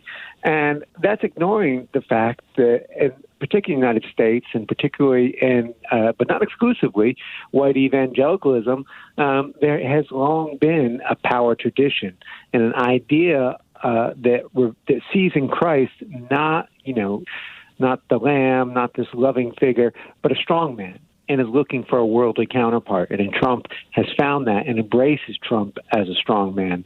And along with that comes a sort of an ease with white nationalism, with corporate power and so on. But at the heart of it is this idea of an all-encompassing power. Now, a lot of Americans who aren't familiar with your work or haven't been paying close attention to these kind of things would say, well, how can the white evangelicals embrace Donald Trump? He's had 3 wives. He cheated on every single one of them in various ways at various times that have now come out. He has declared bankruptcy 6 times. He's ripped off literally thousands of people based on over 3,000 lawsuits for his failing to pay contractors and things.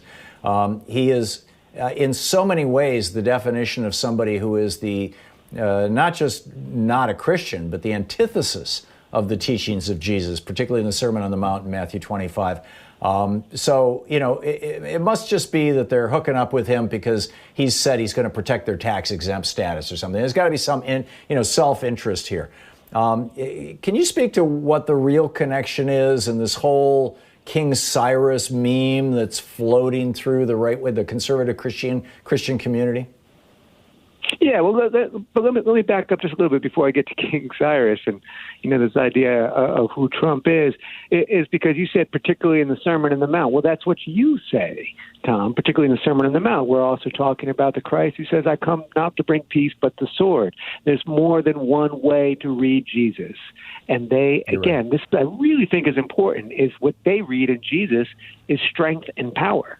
And so it's not as hypocritical for them as it seems, but it is. There is an element of transactional, and I think that's an element that those of us on the left and secular folks need to understand too. As we say, how can they do this? Well, they're not dummies. They have ends that they want to achieve, and remember, it's not just about tax breaks. It's about transformation of U.S. law at every level. And, you look at the Trump administration, as Ralph Reed, longtime Christian right political operative, key figure, says, we have more Christians, by which he means right-wing political fundamentalists, more Christians in government than we have ever had before. And that's actually true. I mean, not more Christians, more fundamentalists. That's true. So they're getting getting a lot of bang for their buck. But they do then go take this theological turn that you refer to, King Cyrus.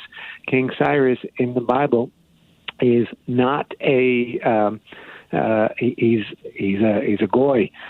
He's not one of the Israelites, and yet he plays a sort of instrumental role for the Israelites. And in this sense, they can look at Trump and have embraced Trump. And by the way, this comes from Isaiah 45, and Trump is president number 45. Coincidence? I think not as that thinking, right? Is that Trump is like Cyrus. Trump is a tool used by God. And in fact, his very ungodliness, all the ways in which he seems, thrice married, as people like to say, and everything, this is proof of God's goodness. If this guy can be elected, God must surely be doing it, right? God's hand must be in play here. And look, they're being proven right all the time. They're getting what they want, right down to that walk across Lafayette Park to St. John's Church, which was a performance of the merger of state power, of violent power, and of Christian power that they've been looking for. They put their faith in this tool, and it's been rewarded. Yeah. It's been a lot of years since I lived in Germany. That was the 87, 88. But and read William Scherer's The Rise and Fall of the Third Reich. But my recollection is that Hitler, with his Reichsbishop Muller was his name, or Müller, that Hitler was actually fairly effective at manipulating Christian sentiment. And I'm guessing, and I'm no student of this, and I'm not sure if you are either, but I'm guessing that Mussolini did as well in Italy, and I'm not sure, frankly, about Franco in Spain. Is this something that you've ever looked into, Jeff? Franco in Spain was a right-wing Catholic dictatorship. That's what it was. And yeah, these kinds of collaborations have always been there. I find them actually a little bit less useful, the German context, the Italian context, the Spanish context. You could also say Suharto in the Indonesian context and the use of Islam. We could look at Erdogan in Turkey, sort of a proto-Trump right now, and his use of a kind of hyper-capitalist far-right version of Islam. You need to look at the American context. It does us no good to say that what Trump is doing was like Nazi Germany, because what Trump is doing is like Trump. This is the moment we confront right now. And if I worry that sometimes on the left we spend too much time trying to neatly line this up with bad events in the past, and it's blinding us to the particular nuances of the moment. Particular aspects of the American right, one of which is really historic and often sort of under-commented on, is the alliance of right-wing white evangelicals and right-wing Catholics. Protestantism and Catholicism historically haven't gotten along very well. But you look at a guy like Bill Barr, who's a right-wing Catholic, working with a guy like Mike Pompeo, who's a right-wing evangelical, and you see a coalition and an alliance and a kind of a new theology being formed. That doesn't have a precedent in Germany, Italy, or Spain. That's happening right now. And if we're going to understand it and identify the fault lines within it, we want to be informed by history, but not trying to pour this into a mold. Sure, yeah. A good point, and I take your point. At the same time, we're seeing, I believe that there's not a single Protestant on the Supreme Court right now, and all or most of the Catholics are members of this Opus Dei Church in D.C. Is this something that we should be concerned about? Well, Opus Dei is not a church. Opus Dei is it's an interesting sort of entity within Catholicism. I believe founded in 1935. Same year as the group I've written so much about, the family, which sponsors the National Prayer Breakfast, and both emerging at this moment when they're looking around the world and they see fascism here and they see communism, Stalinism there, and they see what they perceive as the weak response of the democracies. They think democracy is not enough. They're certainly not going to be communist, but they also don't want to be fascist. And you know what they don't like about fascism is the displacement of God as a central figure by a Führer or Mussolini and so on. And so they develop what they see as this kind of third way. That Catholic tradition develops a much more intellectual and draws from a much more intellectual tradition, and that's, I think that's big part of why the judiciary, the right-wing judiciary, is dominated by right-wing Catholics. There's an intellectual tradition for them to draw on. I wouldn't make too much of their affiliation with Opus Dei. I'd make a hell of a lot more of the decisions that they are issuing from the bench. And, in other words, it's right out there in the open. We don't need to look behind the screen. Trump is putting it right out there for us to see. Right. We don't need conspiracy theories or even a historical context necessarily to see what's going on. The context, yeah. Jeff Sharlet. Context, but yeah. Yeah. Jeff, your piece, the 6-part series or 5-part series you've done for Netflix is absolutely brilliant. It's called The Family. Jeff's most recent book, This Brilliant Darkness. Thanks, Jeff. Thanks, Tom. Listening to Thom Hartmann. Visit ThomHartmann.com for audio and video archives. We'll be right back. It's 45 minutes past the hour. Back with your calls after this.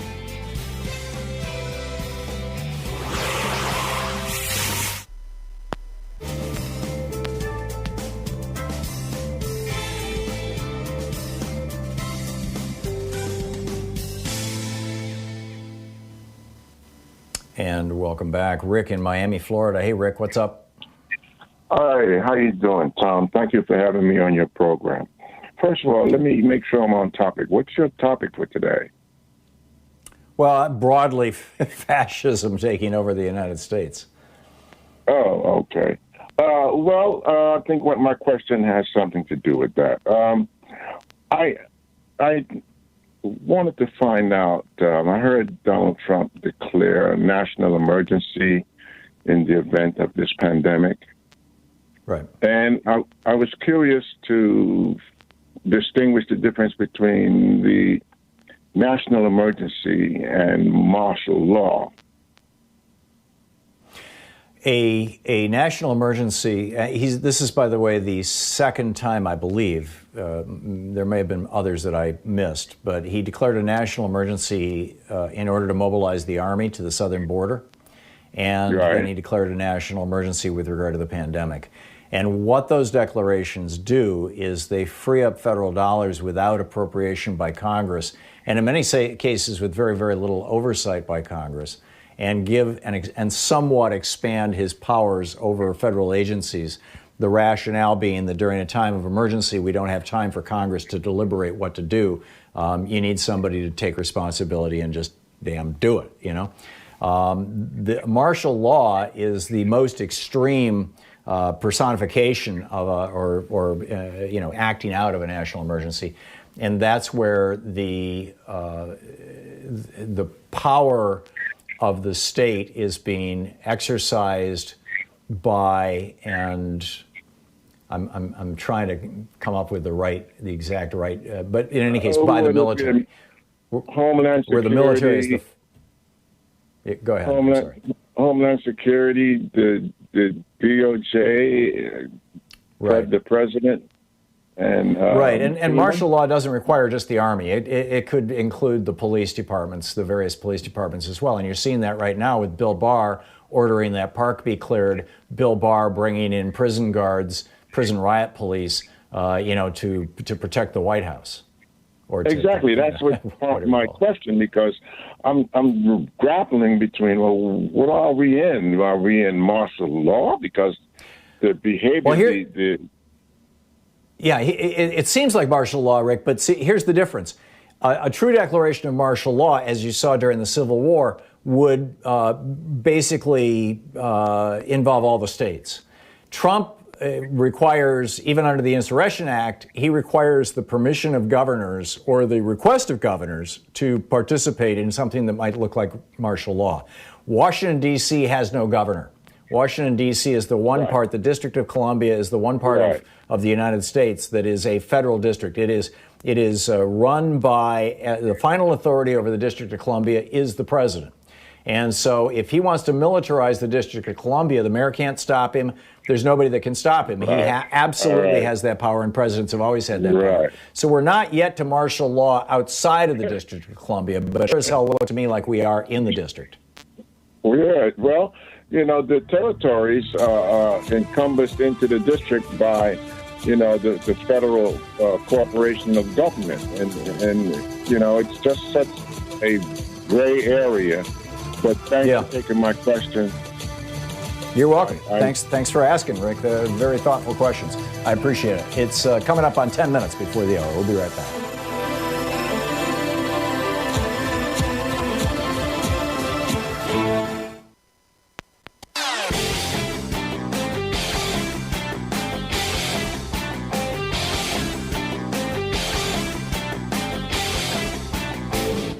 Thom Hartmann here. Did you know that the Second Amendment was written to protect the slave patrols in South Carolina and Georgia back in the day? It's in my new book, The Hidden History of Guns and the Second Amendment, available wherever you find great books.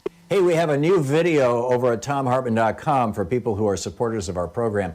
On this one, I'm digging into, or actually kind of taking issue with, a new article that's over on thenation.com, titled, Could Coronavirus End Globalization? And they've got a bunch of analysts who are weighing in on this sort of thing. And my take is that this is going to be even bigger than that. This depression that we are sliding into is being softened right now by the Federal Reserve throwing $6 trillion at America's largest corporations. 1/3 of all economic activity for a year in the United States. Twice the annual federal budget. The Fed has just parked $6 trillion with a couple of hundred big companies. And it's just masking what's coming. It's going to get bad, and it could become fascist. And so check it out. It's over at thomhartmann.com, for the people who support our program. Thank you.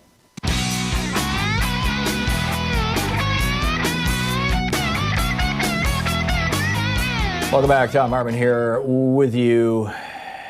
And boy, what a time we are living in. Anyway, Mark in San Francisco. Hey, Mark, what's on your mind? Hi, Tom. We need to hold the GOP accountable for denying people of color their right to vote. Basically, they're just letting these people not have a voice in this country on what happens with their lives. To me, that's one of the biggest crimes we're seeing right now.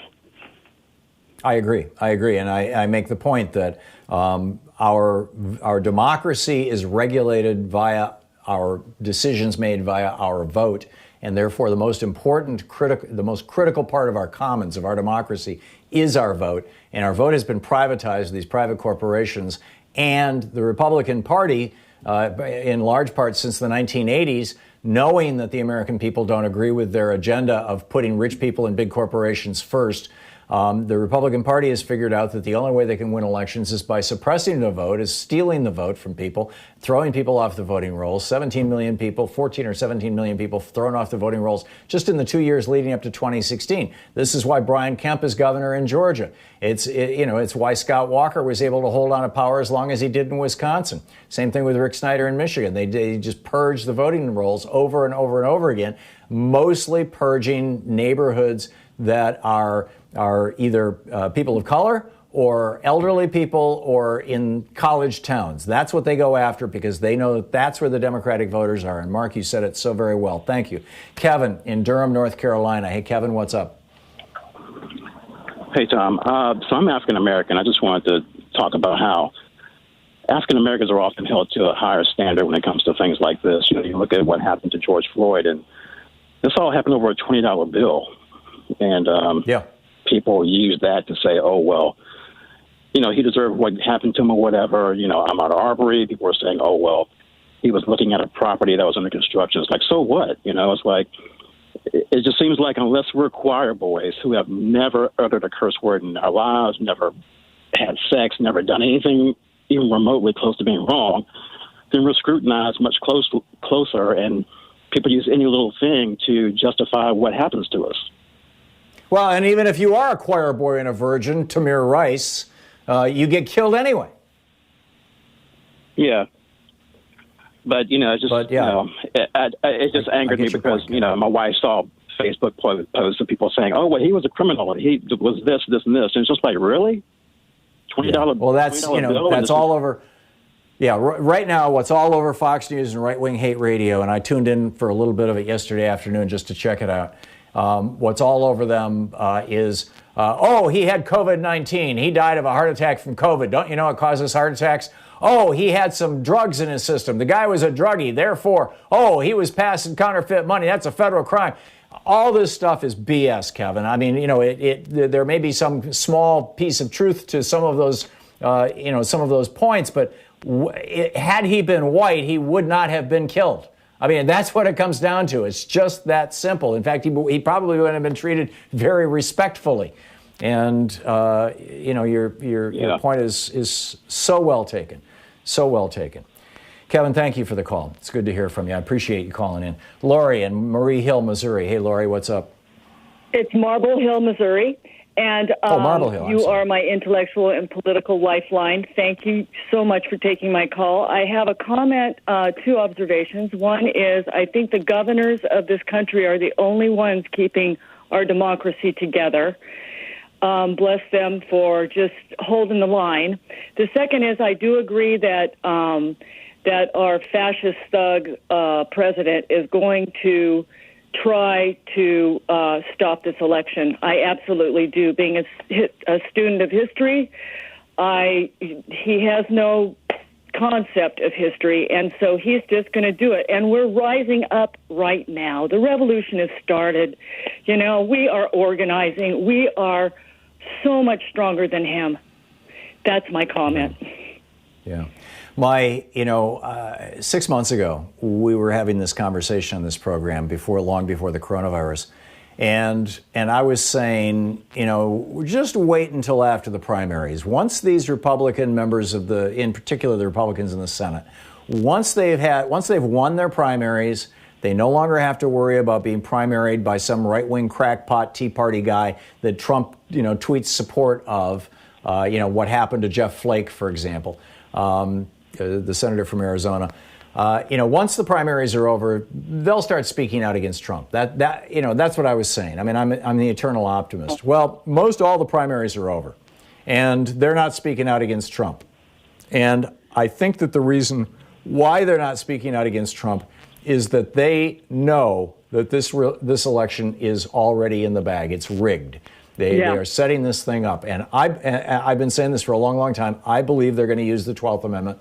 I may well be wrong, but they've got something up their sleeve, because if they didn't, they would be turning on Trump right now, knowing how unpopular he is. You know, they would be turning on him, and they're not. And so there's got to be something going on here. Lori, thank you for the call. Spot on. We'll be back with more of our program right after this. Stick around for the Thom Hartmann Program. Dean Obeidallah, in fact, is going to drop by a little later on in the program. You're listening to Thom Hartmann.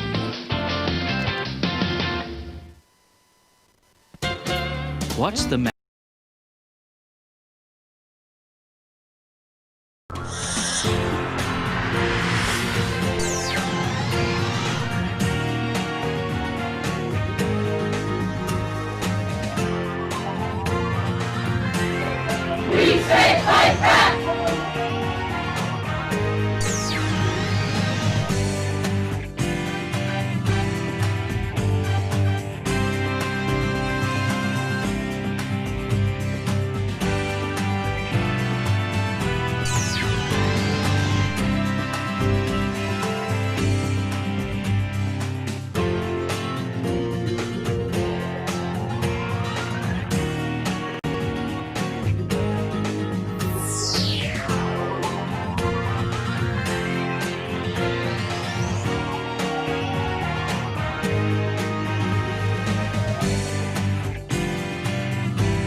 We have a new video up for people who are supporters of the Thom Hartmann Program. Specifically, it's over at thomhartmann.com, talking about language, how we use language. Language matters tremendously. And we have chosen as a society, as a culture, as media, as political leadership, et cetera, not to refer to people like Steve Mnuchin, who threw thousands of people out of their homes illegally during the banking crisis, as looters, not to refer to Rex Tillerson, whose oil company has ravaged much of the third world, literally destroying people's lives, killing people, poisoning people. We don't refer to them as looters. We don't refer to the police who go into neighborhoods and kill people, minorities, particularly African Americans. We don't refer to them as looters, stealing their lives. But when black people rise up and say, no, enough, we call them looters. There's something wrong with this. Check it out. It's at thomhartmann.com. Welcome back to the Free Speech TV Pledge Drive. We have some new premiums that Free Speech TV is offering, and I'll tell you about those in just a minute. But the bottom line is we need your help. You know, this is democracy cannot function without a vibrant media environment, without a free press, as they called it back in the day. And in my opinion, one of the most important parts of the free press in America is right here. You're watching it right now. It's Free Speech TV. And without Free Speech TV, frankly, I think, you know, we're toast. I mean, this is important stuff. So share Free Speech TV with your friends. Tell everybody you know about it. And if you can afford to contribute something, if you can kick in some money to help Free Speech TV, please do it now. 877-378-8669 is the telephone number. Please call now and make your contribution. With the $20 gift, you get your choice, the Thom Hartmann University, proud student of the Thom Hartmann University bumper sticker, or the I'm Voting Are You car magnet. With a $50 gift, there is the your choice of the Just Effing Vote tote bag or the Free Speech TV webcam cover. With a $75 gift, you get the Thom Hartmann Program mug with my face on it. With a $100 gift, you get the 2 Free Speech TV face masks. And with a $120 gift, boy, do we have a collection of stuff for you here. First of all, there's the stuff we've been talking about all week. You get the social distancing kit. That's 2 Free Speech TV branded face masks and the Free Speech TV branded hand sanitizer, or the Just Effing Vote t-shirt, or the Ask Me About Free Speech TV t-shirt, or my book, The Hidden History of the War on Voting. But also, given the times, given what's going on right now, some great premiums having to do with race. These are all books. There are 4 of them. White Fragility by Robert DiAngelo. Why It's So Hard for White People to Talk About Racism. These are all with a $120 gift. You get your choice of one. Ta-Nehisi Coates' book, Between the World and Me. Tim Weiss's book, Dear White America, Letter to a New Minority. And Paul Kivel's book, Uprooting Racism, How White People Can Work for Racial Justice.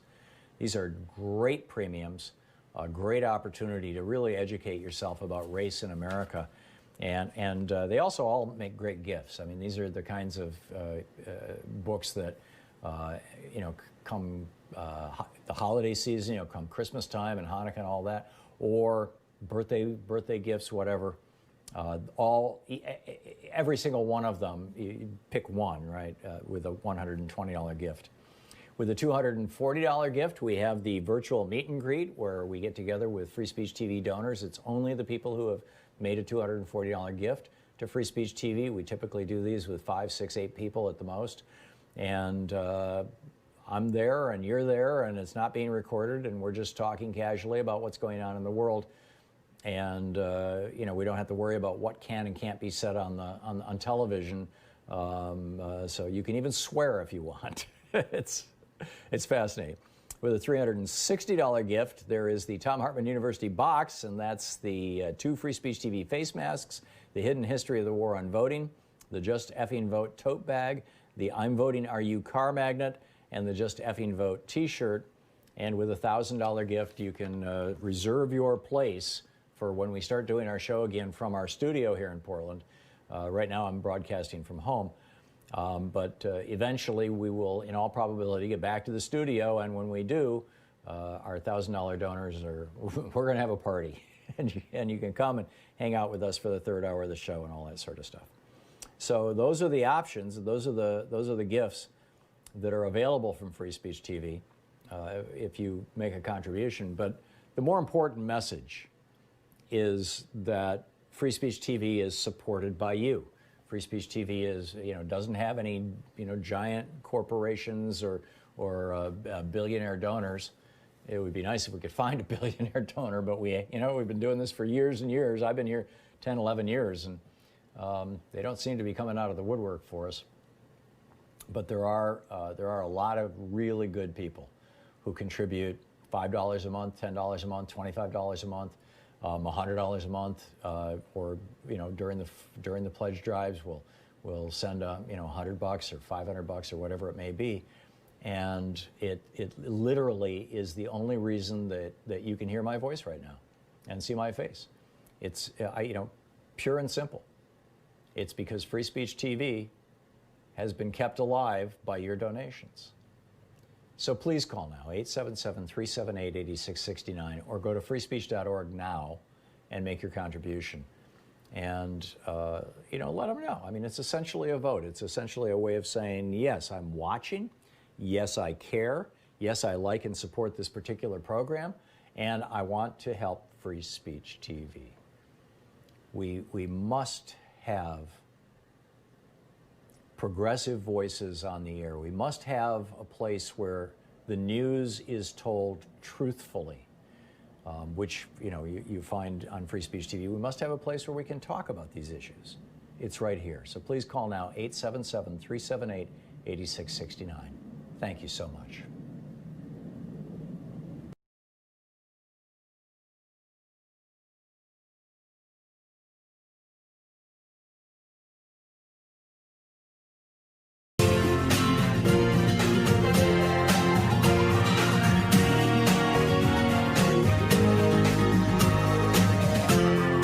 This is the Thom Hartmann Program.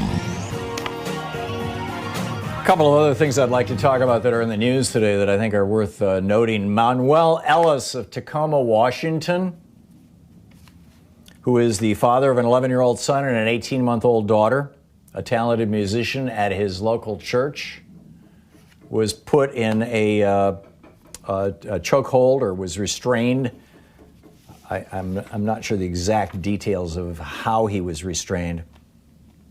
The officers were not wearing body cameras, but somehow he was restrained. He said, "I can't breathe," and he died.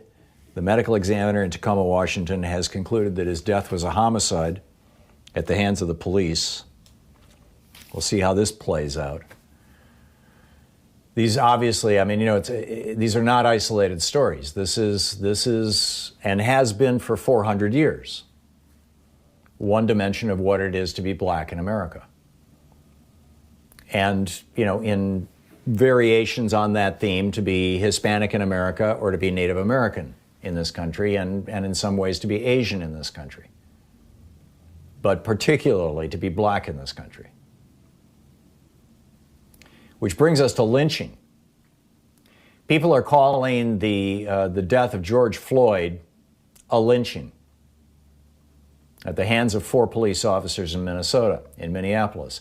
And I absolutely agree with that characterization. Lynching was not just about killing a black person. It was about doing so in a way that would terrorize the community. And that's why these cops did this. They weren't hanging him from a tree, but they were doing it right out on the street, right in front of God and everybody. And the lead cop, the guy who's been charged with second-degree murder now, and tip of the hat to Keith Ellison, the Attorney General for the state of Minnesota, for taking this on and acting so quickly.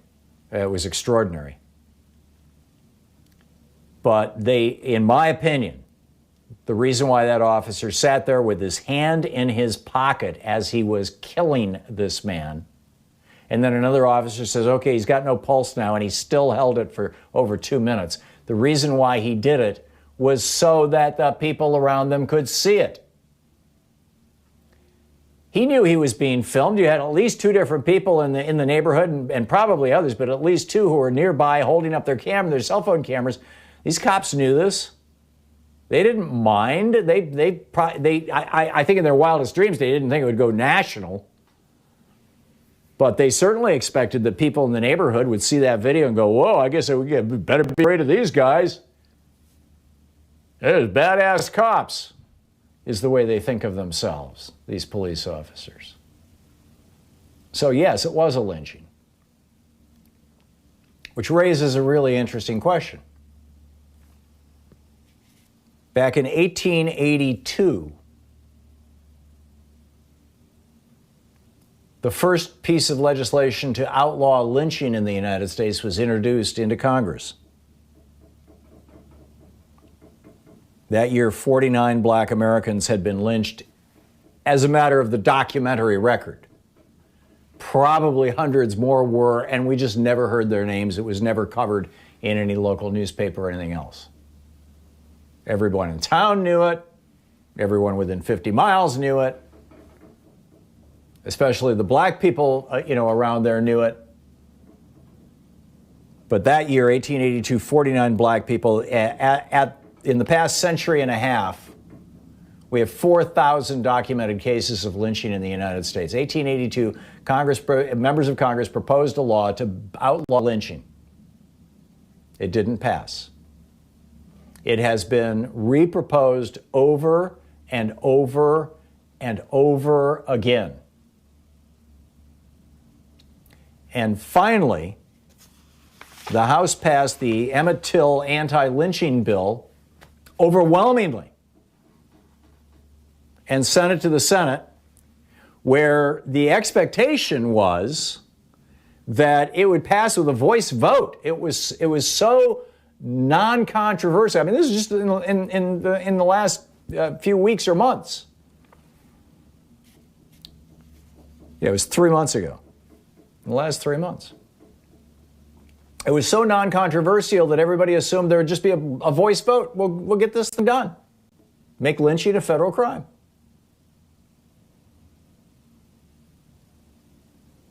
I mean, there's all kinds of federal crimes, right? Possessing marijuana. You've got, crimes around pornography, largely specifically child pornography, but other kinds as well. You've got federal crimes around drugs. You've got federal crimes around... I mean, there's all kinds of behaviors that are federal crimes that, But lynching a black person? Apparently that was a bridge too far for Rand Paul. And yesterday, I believe it was yesterday, maybe the day before, in fact, it was Joe Madison who alerted me to this. He sent me an article from the National Journal on Monday or Tuesday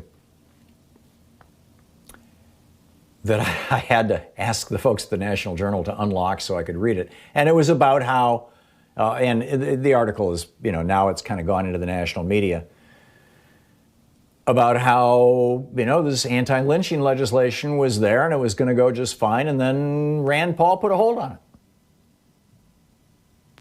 And I tweeted out, and I included Joe in the tweet. Joe, by the way, if you're not familiar with the Joe Madison Show, he's on SiriusXM's Urban View channel in the morning, and I believe he's on from 6 to 10 a.m. Eastern Time. It is brilliant radio. Joe Madison is one of the most competent, brilliant, thoughtful, insightful talk radio hosts working in America. And one of the most highly rated, by the way. He and I are both in the top 10 radio hosts in America. We're the only two that you might call a progressive, and Joe ranks higher than me. I haven't looked at this year's rankings, but typically he's one or two people above me. He's just incredible, and he has earned that. He's been in this business for, I believe, about 30 years. For a long time, in any case. Joe and his wife, Sherry, absolutely extraordinary human beings. And if you haven't listened to Joe's show, you got to check it out. It's on SiriusXM. But in any case, Joe sent me this thing, and I was like, really? How did I miss this? And so yesterday or the day before, I tweeted out, just as a general question, to Senator Rand Paul, and I CC'd, at, I think it's Madison Sirius XM, his Twitter handle. But you can see it. It's on my Twitter feed. And, why won't Rand Paul take this hold off so that the Senate can vote on this anti-lynching legislation? Well, his office now has gotten some heat, and they're saying, well, he's trying to improve the bill. Right. How are you going to improve the bill? Oh, it's a secret. We can't tell you. But whatever it is, I mean, this is just mind-boggling. The National Journal. In the twilight of the Black History Month, the House voted overwhelmingly to finally make lynching a federal hate crime. Supporters expected it to swiftly pass the Senate that had unanimously backed similar measures and sent it to President Trump's desk. But then all action came to a screeching halt as Libertarian Senator Rand Paul put a hold on the bill. And it has been 3 friggin' months. Amazing. 15 minutes past the hour. We'll be back with more of the news of the day and your calls right after this. This is the Thom Hartmann Program. Stick around. We'll be right back. It's the Thom Hartmann Program. The place where despair is not an option.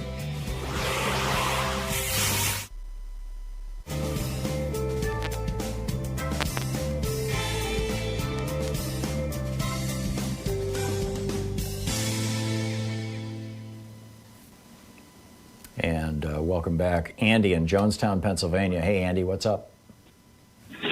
Yeah, about this voting issue, I think I've heard Donald Trump say that vote by mail is insecure. And so right, although that's how he votes. Yeah, that's true. Yeah, I'm sure you're not trying to say he's a hypocrite, but I will. At any rate, what would be more secure? Where every ballot has a phone number on it and somebody's name, or the voting machines. You see what I'm saying? The ballot. I mean, when I vote here in Oregon, when I send my ballot back, it has my name on it. I mean, the actual ballot doesn't, but the envelope does, so that when they receive it, they know who it came from. It has my signature on it. And they have to compare my signature with my signature that's on file here in Oregon, my driver's license signature, which is how I registered to vote. Here in Oregon, when you get your driver's license, you check a little box. And I don't recall if it's opt-in or opt-out. I'm pretty sure it's opt-out. You check the box if you don't want to be registered to vote, but I could be wrong. But in any case, they compare the signature, and that's called biometric identification. It is easier to get a fake ID than it is to fake a signature. And so this is a very secure system of voting. What Donald Trump objects to, Andy, is the principal ways that the Republican Party suppresses the vote of largely Democratic constituencies, people of color, students, people over 65. The principal way that they suppress those votes are, number one, reducing the number of polling places so that people, particularly people who are paid by the hour and don't get paid if they don't show up for work, so that people have to stand in line for 4, 5, 6 hours to vote, number one. Number two, putting into those polling places broken voting machines or a small number of them. So even if there's a lot of polling places, you still have to stand in line for 5 hours. That's voter suppression. Whenever you see a line that's going around the block, you're looking at voter suppression. Pure and simple, period, full stop, world without end, amen. Secondly, the second strategy that they use is removing people from the voting rolls, arguing that they're doing it because they think you moved out of state. And when you show up to vote and you're not on the rolls, they still give you a ballot. It's called a provisional ballot, and it doesn't get counted. It's up to the Secretary of State. And in red states, Republican-controlled states, they will only count those provisional ballots if there's a lawsuit. So people think they voted, but their vote never gets counted. Well, if you're in a vote-by-mail state like I am here in Oregon, and I knew 2 months ago, or 6-8 weeks ago, about 2 months ago, that the state had mailed out the ballots, and my ballot and Louise's ballot came in the mail. If they had not come in the mail, I would have known, hey, something's happened. I could call up the Secretary of State and say, what's going on? They could say, oh, we thought you'd moved. And I say, no, I'm still here. And so they'd send me a ballot. So the two most effective and successful ways to suppress the vote that have kept Republicans in office nationwide don't work with vote by mail. And that's why Trump opposes it, Andy. That's the beginning and end of it.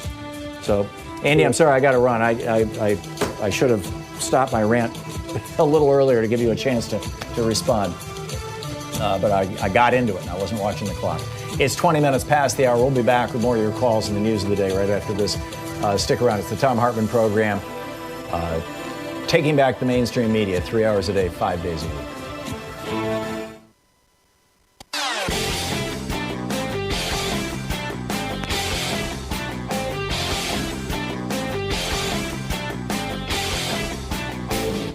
Our 1 hour free podcast recaps our show, and it's available wherever fine podcasts are found. And we have the full 3 hour podcast available over at thomhartmann.com if you want to really support our program. It's that time of year where we celebrate Memorial Day. We memorialize the Americans who have died in our wars, in the Vietnam War, in the Iraq War, in the Afghanistan War, in the Gulf War, the earlier Iraq War, in the Korean War. If you add all of those wars together that I just named, the sum total of them is fewer number of people who have died 3 months from COVID-19 virus on Donald Trump's watch. Isn't it time for us to memorialize the Americans who have died and are continuing to die at the rate of, well over 1,000 a day as a result of the incompetence of Donald Trump? It seems like maybe it's a good idea. Maybe it's the time to add COVID-19 victims. Because, after all, Trump says we're warriors, or maybe there should be a separate holiday. But something to think about. You'll find a video about it over at thomhartmann.com.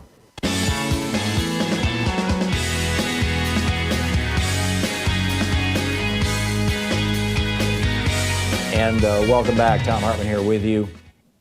Hassan in St. Paul, Minnesota. Hey, Hassan, what's up? Hi, Tom. Hey, thanks for taking my call. I just want to let you know that you do a great job. My wife and I have met you a couple of times on your book tours in the Twin Cities. So thank you for all that. I wanted to just clarify something about the 12th Amendment.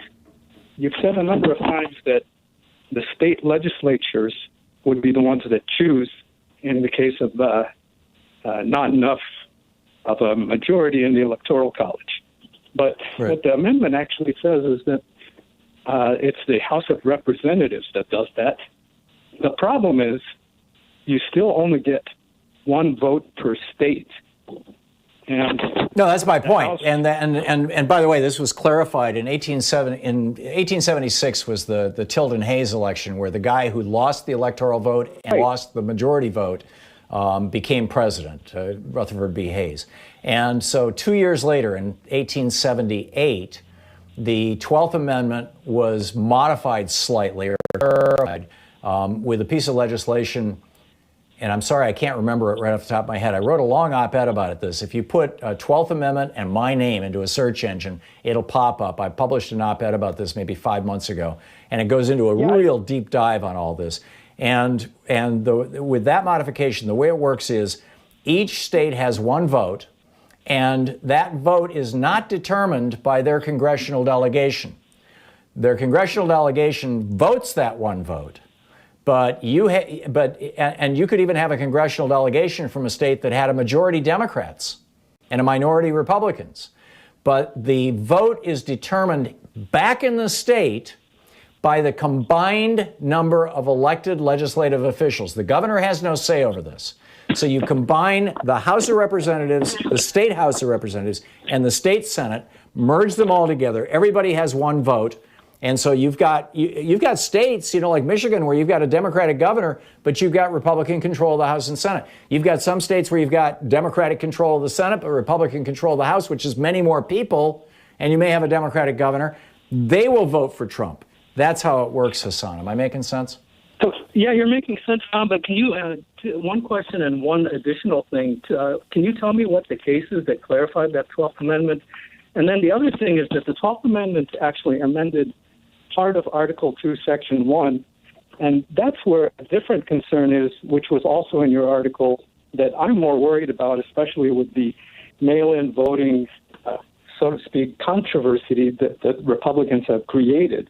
You know, I'm worried that they're going to say in some states that ends up going for Joe Biden, but is controlled in the legislature, in the state legislature by Republicans, that they're going to say, oh, there was so much mess, fraud in the election, that we're just going to take it over and award our electors to...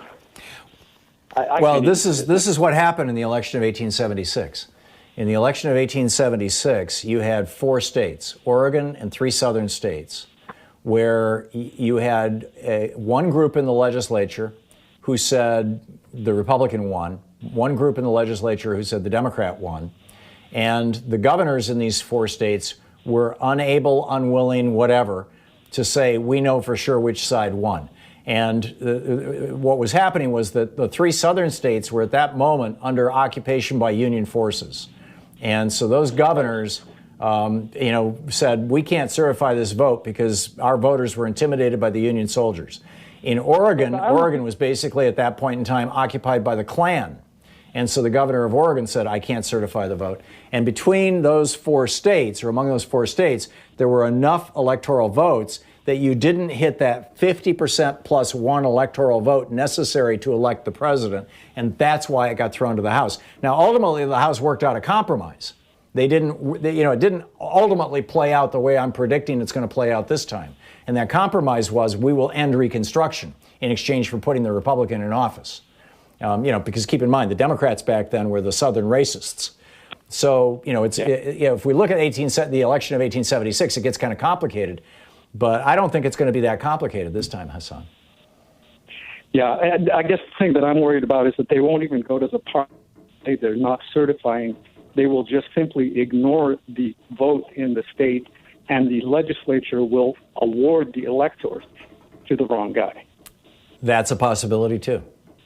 That is absolutely a possibility. And I wouldn't put it past Wisconsin or Florida or Georgia or North Carolina to ignore or Michigan or Arizona to go against the will of their own people. Yep. And that's the only they can't do that. Yeah, and the only reason that I can think of that these Republican senators are not speaking back to Donald Trump after they've won their primaries, and knowing that in their own states speaking back to Donald Trump may actually get them some votes. The only reason that they're not talking back, with the exception of with Lisa Murkowski, is that they know that this thing is in the bag already. And that troubles me considerably. Hassan, thank you very much for the call. Somebody on Twitter earlier said, you think people in the streets are in the streets now? Wait till that happens. Right. And that's when Trump invokes martial law, because he's still president until January 20th. We'll be back. You're listening to the Thom Hartmann Program. Call 202-808-9925. More of your calls right after this is coming up on 28 minutes past the hour here on the Thom Hartmann Program. Speaking the truth to multinational corporations, been really rare that you didn't know all about.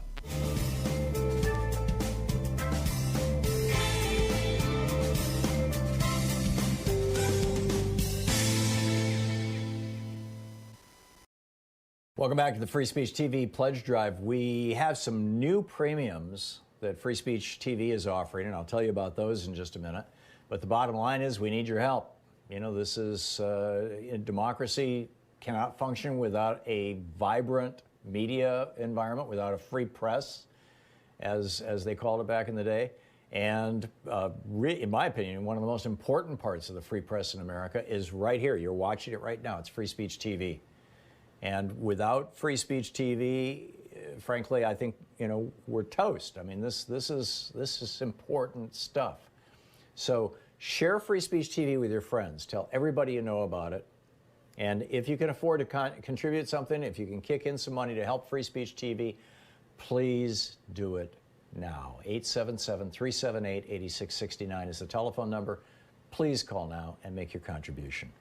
With the $20 gift, you get your choice, the Thom Hartmann University, proud student of the Thom Hartmann University bumper sticker, or the I'm Voting Are You car magnet. With a $50 gift, there is the your choice of the Just Effing Vote tote bag or the Free Speech TV webcam cover.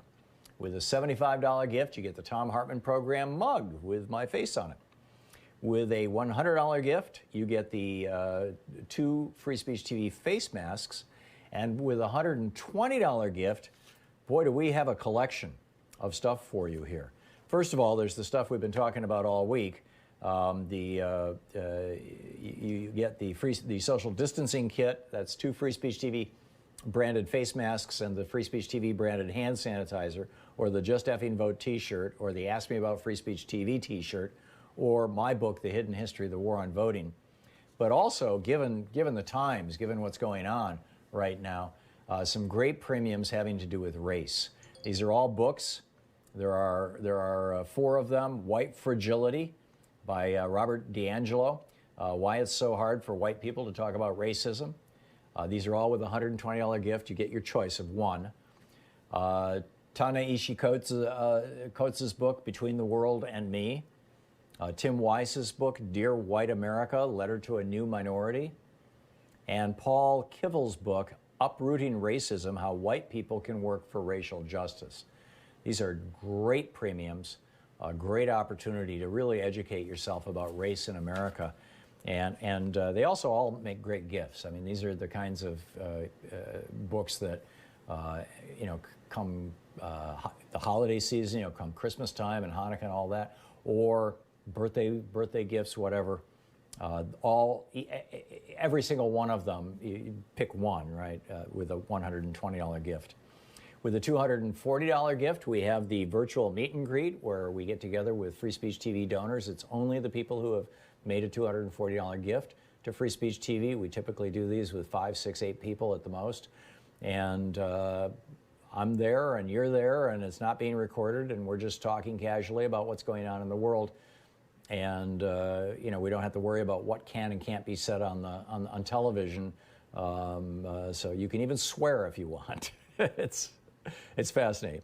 With a $360 gift, there is the Thom Hartmann University box, and that's the 2 Free Speech TV face masks, the Hidden History of the War on Voting, the Just Effing Vote tote bag, the I'm Voting Are You car magnet, and the Just Effing Vote t-shirt. And with a $1,000 gift, you can reserve your place for when we start doing our show again from our studio here in Portland. Right now I'm broadcasting from home. But eventually we will, in all probability, get back to the studio. And when we do, our $1,000 donors we're going to have a party. and you can come and hang out with us for the 3rd hour of the show and all that sort of stuff. So those are the options. Those are the gifts that are available from Free Speech TV if you make a contribution. But the more important message is that Free Speech TV is supported by you. Free Speech TV is, doesn't have any, giant corporations or billionaire donors. It would be nice if we could find a billionaire donor, but we've been doing this for years and years. I've been here 10, 11 years, and they don't seem to be coming out of the woodwork for us. But there are a lot of really good people who contribute $5 a month, $10 a month, $25 a month. $100 a month, or during the pledge drives, we'll send $100 or $500 or whatever it may be, and it literally is the only reason that you can hear my voice right now, and see my face. It's pure and simple. It's because Free Speech TV has been kept alive by your donations. So please call now, 877-378-8669, or go to freespeech.org now and make your contribution. And, let them know. I mean, it's essentially a vote. It's essentially a way of saying, yes, I'm watching. Yes, I care. Yes, I like and support this particular program. And I want to help Free Speech TV. We must have progressive voices on the air. We must have a place where the news is told truthfully, which you find on Free Speech TV. We must have a place where we can talk about these issues. It's right here. So please call now, 877-378-8669. 8669. Thank you so much.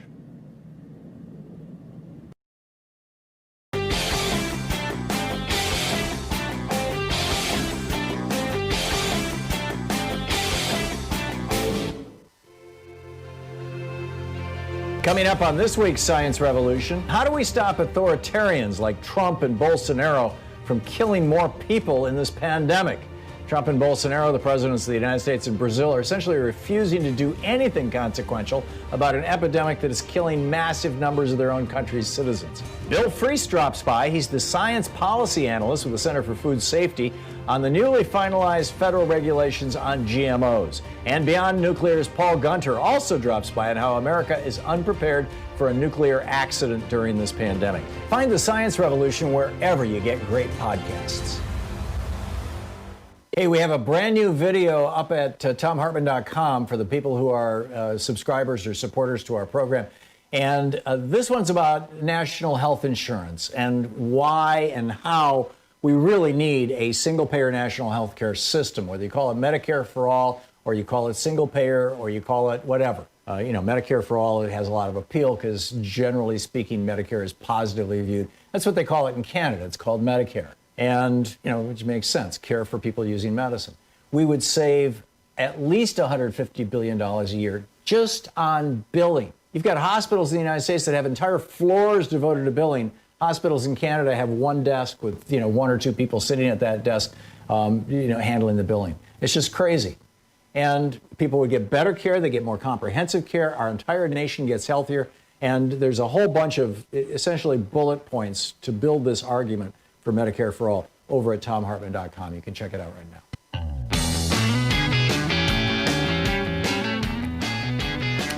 Welcome back. Hey, on the line with us is our buddy Dean Obeidallah, the host of the Dean Obeidallah Show right here on Sirius XM, 6 to 9 p.m. Eastern Time, channel 127. He's also a columnist with the Daily Beast, his website, deanofradio.com. And, of course, you can tweet him at Dean Obeidallah.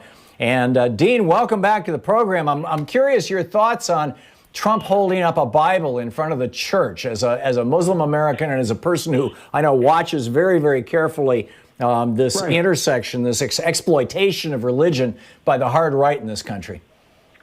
Well, first, Tom, thanks for having me on. It's always great to chat with you. I think it's interesting to me that Donald Trump gassed his own people so he could have a photo op in front of a church. And I've been to the Middle East a great deal of time. I have family there. I've seen leaders in the Middle East gas their own people. We've used it as an excuse to go to war with those people. But when Donald Trump does it, and there's no doubt, the smoke canisters, pepper balls, and now they just found a tear gas canister, but it doesn't really matter. The pepper balls and smoke canisters are the same impact, the same. They're toxic, inability to breathe, tearing eyes. So he literally gassed his own people to hold the Bible up. And look, Trump has no religious beliefs whatsoever. I'm from New York and New Jersey. We've seen him. But the people around him, from his vice president to, Reverend Jeffers and Franklin Graham and others, they want Christian Sharia law. They want to turn the Bible into our law. And Islamic Sharia would be turning the Quran into the basis of law. So Sharia in Arabic just means path, like path to God. So I think I'm using it accurately when I call it Christian Sharia law. So Trump, meaningless. He's their vessel to impose the Bible as our basis for law. They want to do that, obviously, on controlling women, on abortion. And if they could roll back marriage equality, they would, and banning birth control, they would do that. So to me, the biggest stunning part was the gassing his own people to have a photo op. In front of a church, politicians use religion all the time. And again, that is something you see in the Middle East a great deal of the time, where they will use Islam a great deal of the time to get people around them, to surround them, and ultimately keep them in power when they shouldn't be in power anymore. And that's the big picture that we're seeing this. I shared today again Michael Cohen's testimony, that line where he said, I've worked for Donald Trump, and I don't believe there will be peaceful transition of power if he loses in 2020. I think that's increasingly more it's beyond hyperbolic today when the man just invoked the military and gassed his own people. That's where we're heading. Yeah, I think that all along Trump has been showing us his hand in small ways and large, and sometimes even trumpeting it, no pun intended. And, we just thought, he's just being a blowhard. No, he's not being a blowhard. There's something real. By the way, as I mentioned earlier, and I just want to put a fine point on this, Dean, you and I are both hosts here on Sirius XM on the Progressive Channel 127, Sirius XM Progress. And tomorrow, Sirius XM Progress, inspired by the protests all across the United States and now increasingly all over the globe, tomorrow, Friday, we're going to be locking arms together in unity on this channel with a call for change. It's an all-day marathon broadcast beginning at 7 in the morning with Zerlina Maxwell and Jess McIntosh, followed by Stephanie Miller, me, Michelangelo Signorelli, you, Dean Obeidallah, and John Fugelsang, and we're going to cover every aspect of this stuff and messaging with on-the-ground leaders and whatnot. You can use the hashtag #ACallForChange and listen all day tomorrow on SiriusXM Progress 127, which, by the way, you can listen on an app, you can listen on the internet. Dean, to what extent do you think that this might work? I mean, the conventional wisdom seems to be that this has backfired, but my sense of it is that the people that Trump was shouting out to, the authoritarian Christians, the ones, the spare the rod, spoil the child Christians, the group that are very happy that yesterday or the day before the Trump administration asked the Supreme Court to allow businesses to discriminate against people based on their sexual orientation, basically discriminating against LGBTQ people. I think it's actually probably working with them. I think Franklin Graham and Jerry Falwell Jr. were smiling. What do you think? Certainly, they're very happy. Donald Trump, because he has no core, is malleable. They can get him to do whatever they want by selling him. Ultimately, it's going to help you, because everything with Donald Trump is what helps him personally. And that could be financially, it could be politically, it could be picking up women, whatever it is in his life. That's who he is. So in this case, yes, they're ecstatic about this guy. And would Franklin Graham and Jeffers and this group of people agree to suspend some of our democracy for them to have what they want? I think absolutely. And I think we should be aware of that. It's not like they're about democracy. They're about imposing their religious beliefs as our law. The same way in the Middle East. I've been in the Middle East. Exactly the same thing that goes on there. There's not a lot of democracies in the Middle East. They're not true theocracies, but they use religion to control people and to get support. So I think that we have to be – his base isn't growing, but they're certainly rabid, the ones that are on board. And it's going to be, regardless of polls, Tom, we know this, it's going to be a tough election. I think we're going to win, but we have to work really, really hard. Get out everyone we know, register people. It's going to be vicious. We're talking with Dean Obeidallah, host of the Dean Obeidallah Show, weekdays 6 to 9 p.m. Eastern on SiriusXM Progress, channel 127, right here on this spot. And Dean, you mentioned twice that you have friends and relatives in the Middle East. You've been in the Middle East. You've seen this sort of thing. You're far more familiar with this playbook than I am. I lived in Europe in fact, I lived in Germany for a year, so I can tell you anything you want to know about, the history of Nazism. But the Middle East, I've been there. I've spent a fair amount of time there, but not during conflict. What is the next step? If Trump is following the Saddam Hussein playbook, for example, or the al-Sisi playbook, or first of all, I'm curious which one you think he's most carefully following, and then what is the next step? We have, I think we have about 3 minutes till we hit a hard break here, Dean.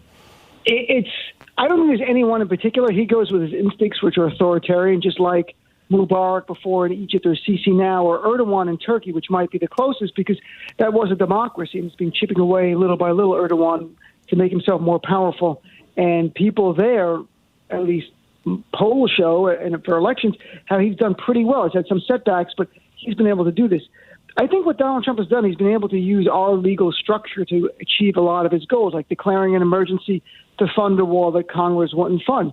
I think, to me, I look at the part of the Constitution that allows Donald Trump to suspend habeas corpus in the time of rebellion, same thing Abraham Lincoln did, which simply would mean he could imprison his political opponents.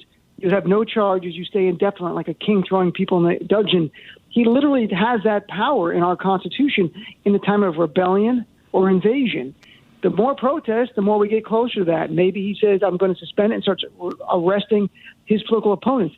It gives Bill Barr some justification, say it's based on the Constitution, and they hope they get to the Supreme Court and that Chief Justice Roberts, who's now our saving grace, and that's kind of sad, but that's the reality, might side with him. You have to hope he doesn't. But that's what I think you would see.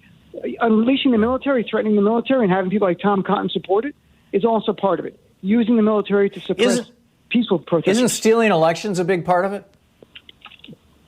There's stealing elections. They're not even elections. I mean, you have elections in Egypt where the candidate gets 95%. Saddam Hussein gets 95%. They're not real elections. One thing you have in the Middle East, one thing you don't have in the Middle East, is a lot of ex-presidents walking around. And there's a reason for that. They come into power and they stay essentially until they're killed or they die in office or if they're in prison. Those are the three scenarios for most Middle Eastern presidents. So I'm not sure that's going to happen here, but the fact there are not a lot of ex-presidents means there's not a lot of peaceful transfers of power. And Donald Trump has joked from day one about staying president for life. China's done it. It's a great idea. That's not joking. That's priming. He's priming his base to get ready when he calls on them to support him to suspend the 22nd Amendment, which would not allow another third term if he somehow won in 2020. And the list goes on. Just the election's not fair. It's not. It's fraud. We're going to a dark place, but I think we have to be prepared for it and talk about it. You, me, Tom, everyone else. So no one's paralyzed in fear when it happens. That we're instead ready to respond. I'm absolutely with you. Dean Obeidallah, deanofradio.com, the website, and all day tomorrow on SiriusXM, we will be doing this thing. Dean, thanks so much for being with us today. It's great talking to you. It's always great. Yeah, have a good one. We'll be right back. It's 45 minutes past the hour. You're listening to Thom Hartmann. Visit ThomHartmann.com for audio and video archives. It's the place where we ask our corporations persons and we answer, hell no. Is Walmart a person? No, not a chance. We'll be right back.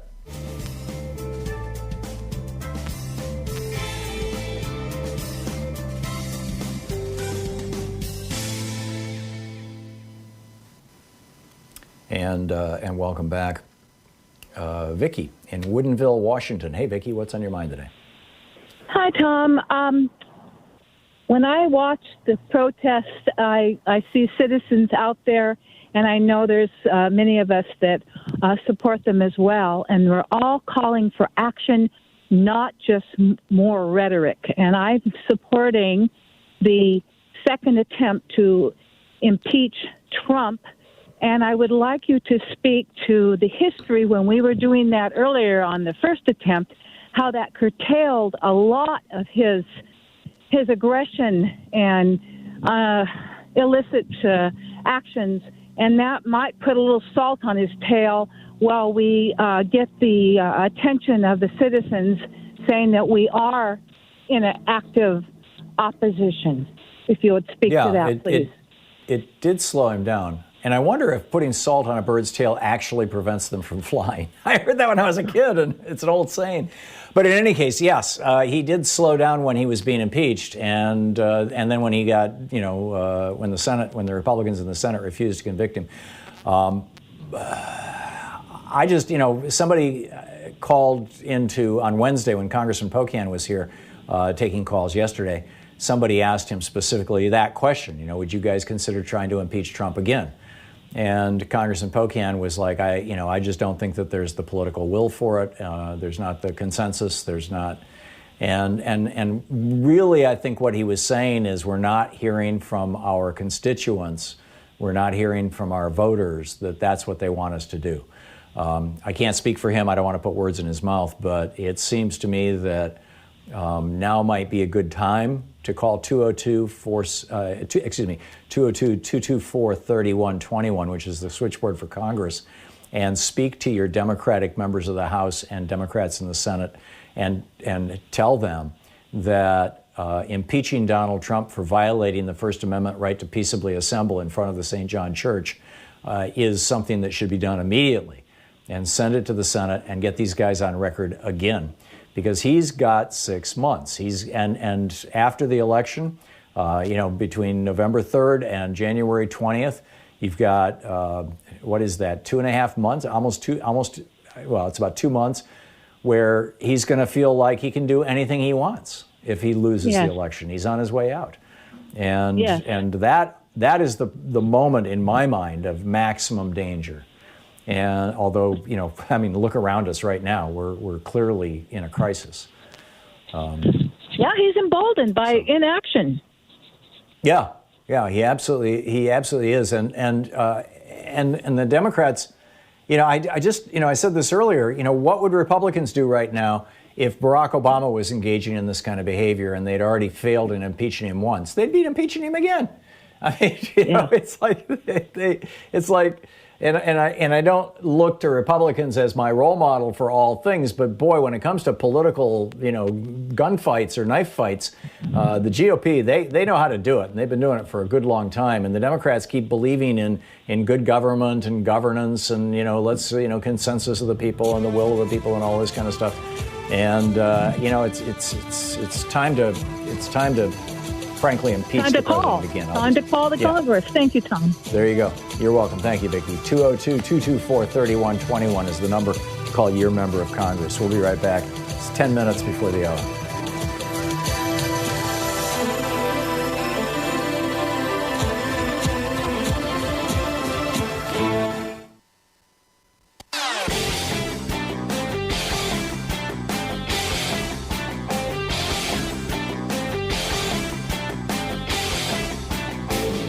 Hey, Thom Hartmann here. I have a new book out. It's called The Hidden History of Monopolies, How Big Business Destroyed the American Dream, and Ralph Nader wrote the foreword. It's available for pre-order wherever you find fine books. Welcome back. 10 minutes before the hour. Eric in Seattle. Hey, Eric, what's on your mind today? Hey, Tom. I'm thinking about protests and how people are expressing themselves at these protests. When this all came down, we had tantrums, burning and looting. Now, it's 6 days later, and things have kind of changed here in Seattle, and they have a different form. And the mayor actually came out, spoke to the crowd. They booed her. She met with people later on. That's an ongoing thing. But, I'm thinking back to the history of protests and the forms that they take. And, what are the effective means? We started out with this outrage and, this aggressiveness to start out. But 6 days later, the thought just came to mind. There used to be a tradition of flag burning. And do you think that would help send a message as to the criticality of what's going on here in the country? I think it would be extremely counterproductive, Eric. I think that would be the kind of thing that people who want things to devolve into chaos would be doing. That would be the kind of thing that would lose you all sympathy from basically the white middle class. And that's exactly what happened in the 60s and 70s. I was there. I remember it well. And it's the thing that the anarchists and frankly, I think in some cases the police did in order to whip people up. So I would be strongly opposed to that. But your question is well taken. And I think it's got to be a large number of people out in the streets, but not just that. Civil disobedience, the disruption of the normal course of business in ways that are nonviolent. That's what gets everybody's attention. Keith in Tampa, Florida. Hey, Keith, what's on your mind? Hey, how you doing today, Tom? Good. What's up? Oh, hold on. Let me take you off speaker. I'm sorry. Yeah, what I wanted to tell you was I heard you talking about lynching, and I went to a museum in Montgomery, Alabama, called the Legacy Museum and the National Memorial for Peace and Justice. Pretty amazing place. It shows the history of lynching in the United States, and it has a lot of memorabilia and stuff in the museum and photos and what have you as far as the museum goes. And then you take a little shuttle bus over to the National Memorial, and it blew me away because what it is it has all these columns, and all the columns represents all the counties in the United States where lynchings took place. More than 4,400 African-American men, women, and children were hanged, burned alive, and shot and drowned and beaten to death by white mobs between 1877 and 1950.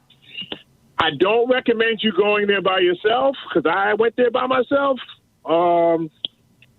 It was really tough. I had the first, when I came out of the museum, my chest was tight. I went outside, got some air, and then I went over to the memorial. It will take your breath away. It's located in Montgomery, Alabama. Well, thank you for that, Keith. I hope that something, well, the new Museum of African American History is in Washington, D.C., has pieces of it that are very similar to that just reduce you to tears, much like Yad Vashem, the one about, the Holocaust museums do. And these are things that, if we're going to have statues to Ronald Reagan in every county in the United States, which the Reagan Legacy Project put together back in 1991, and they have now succeeded in doing, we should have a museum like you're describing in every in every county in the United States. Keith, thank you for that. Thanks for sharing that with me. I appreciate it. It's and with all of our listeners. Judd in Collingswood, New Jersey. Hey, Judd, what's up? Hi. How you doing there, Tom? I'd like to raise two issues. One with Ron Paul, rather, and his libertarianism. You mean Rand? Yeah, Rand. Excuse me. I'm 80 years old, and I remember in New York when the Koch brothers actually established the Libertarian Party in New York and launched their power move. That was 1980 that David Koch ran for vice president on the Libertarian ticket. Right. And public schools. What I got out of it was that, and I studied them rather rigorously, is that they wish to be free from justice, freedom from the consequences of their attitudes, of their murder and deceit and guile. And two, what I would like to say is this, that this business of I don't know, have you seen the movie 300? No, well, the movie 300 was concerning the Spartans versus the Athenians. The Spartans were 3,000 years ago. Miscarried. The Spartans miscarried, characterized in the film, but they were slavers. Simply, they were to put it from my point of view, that was the model for early America, in that they were slavers.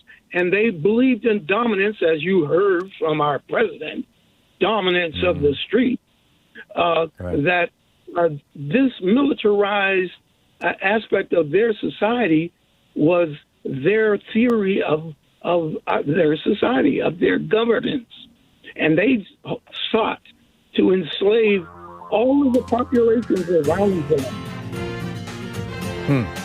Judd, I'm sorry we're hitting the end of the show, but that's fascinating. I'll have to go check it out, the movie 300.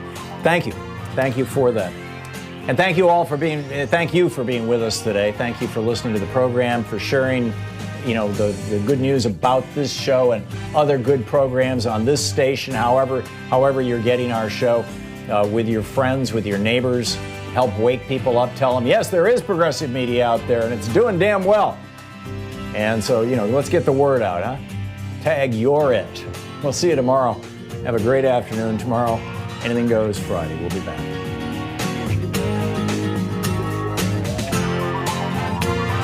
You've been listening to Thom Hartmann.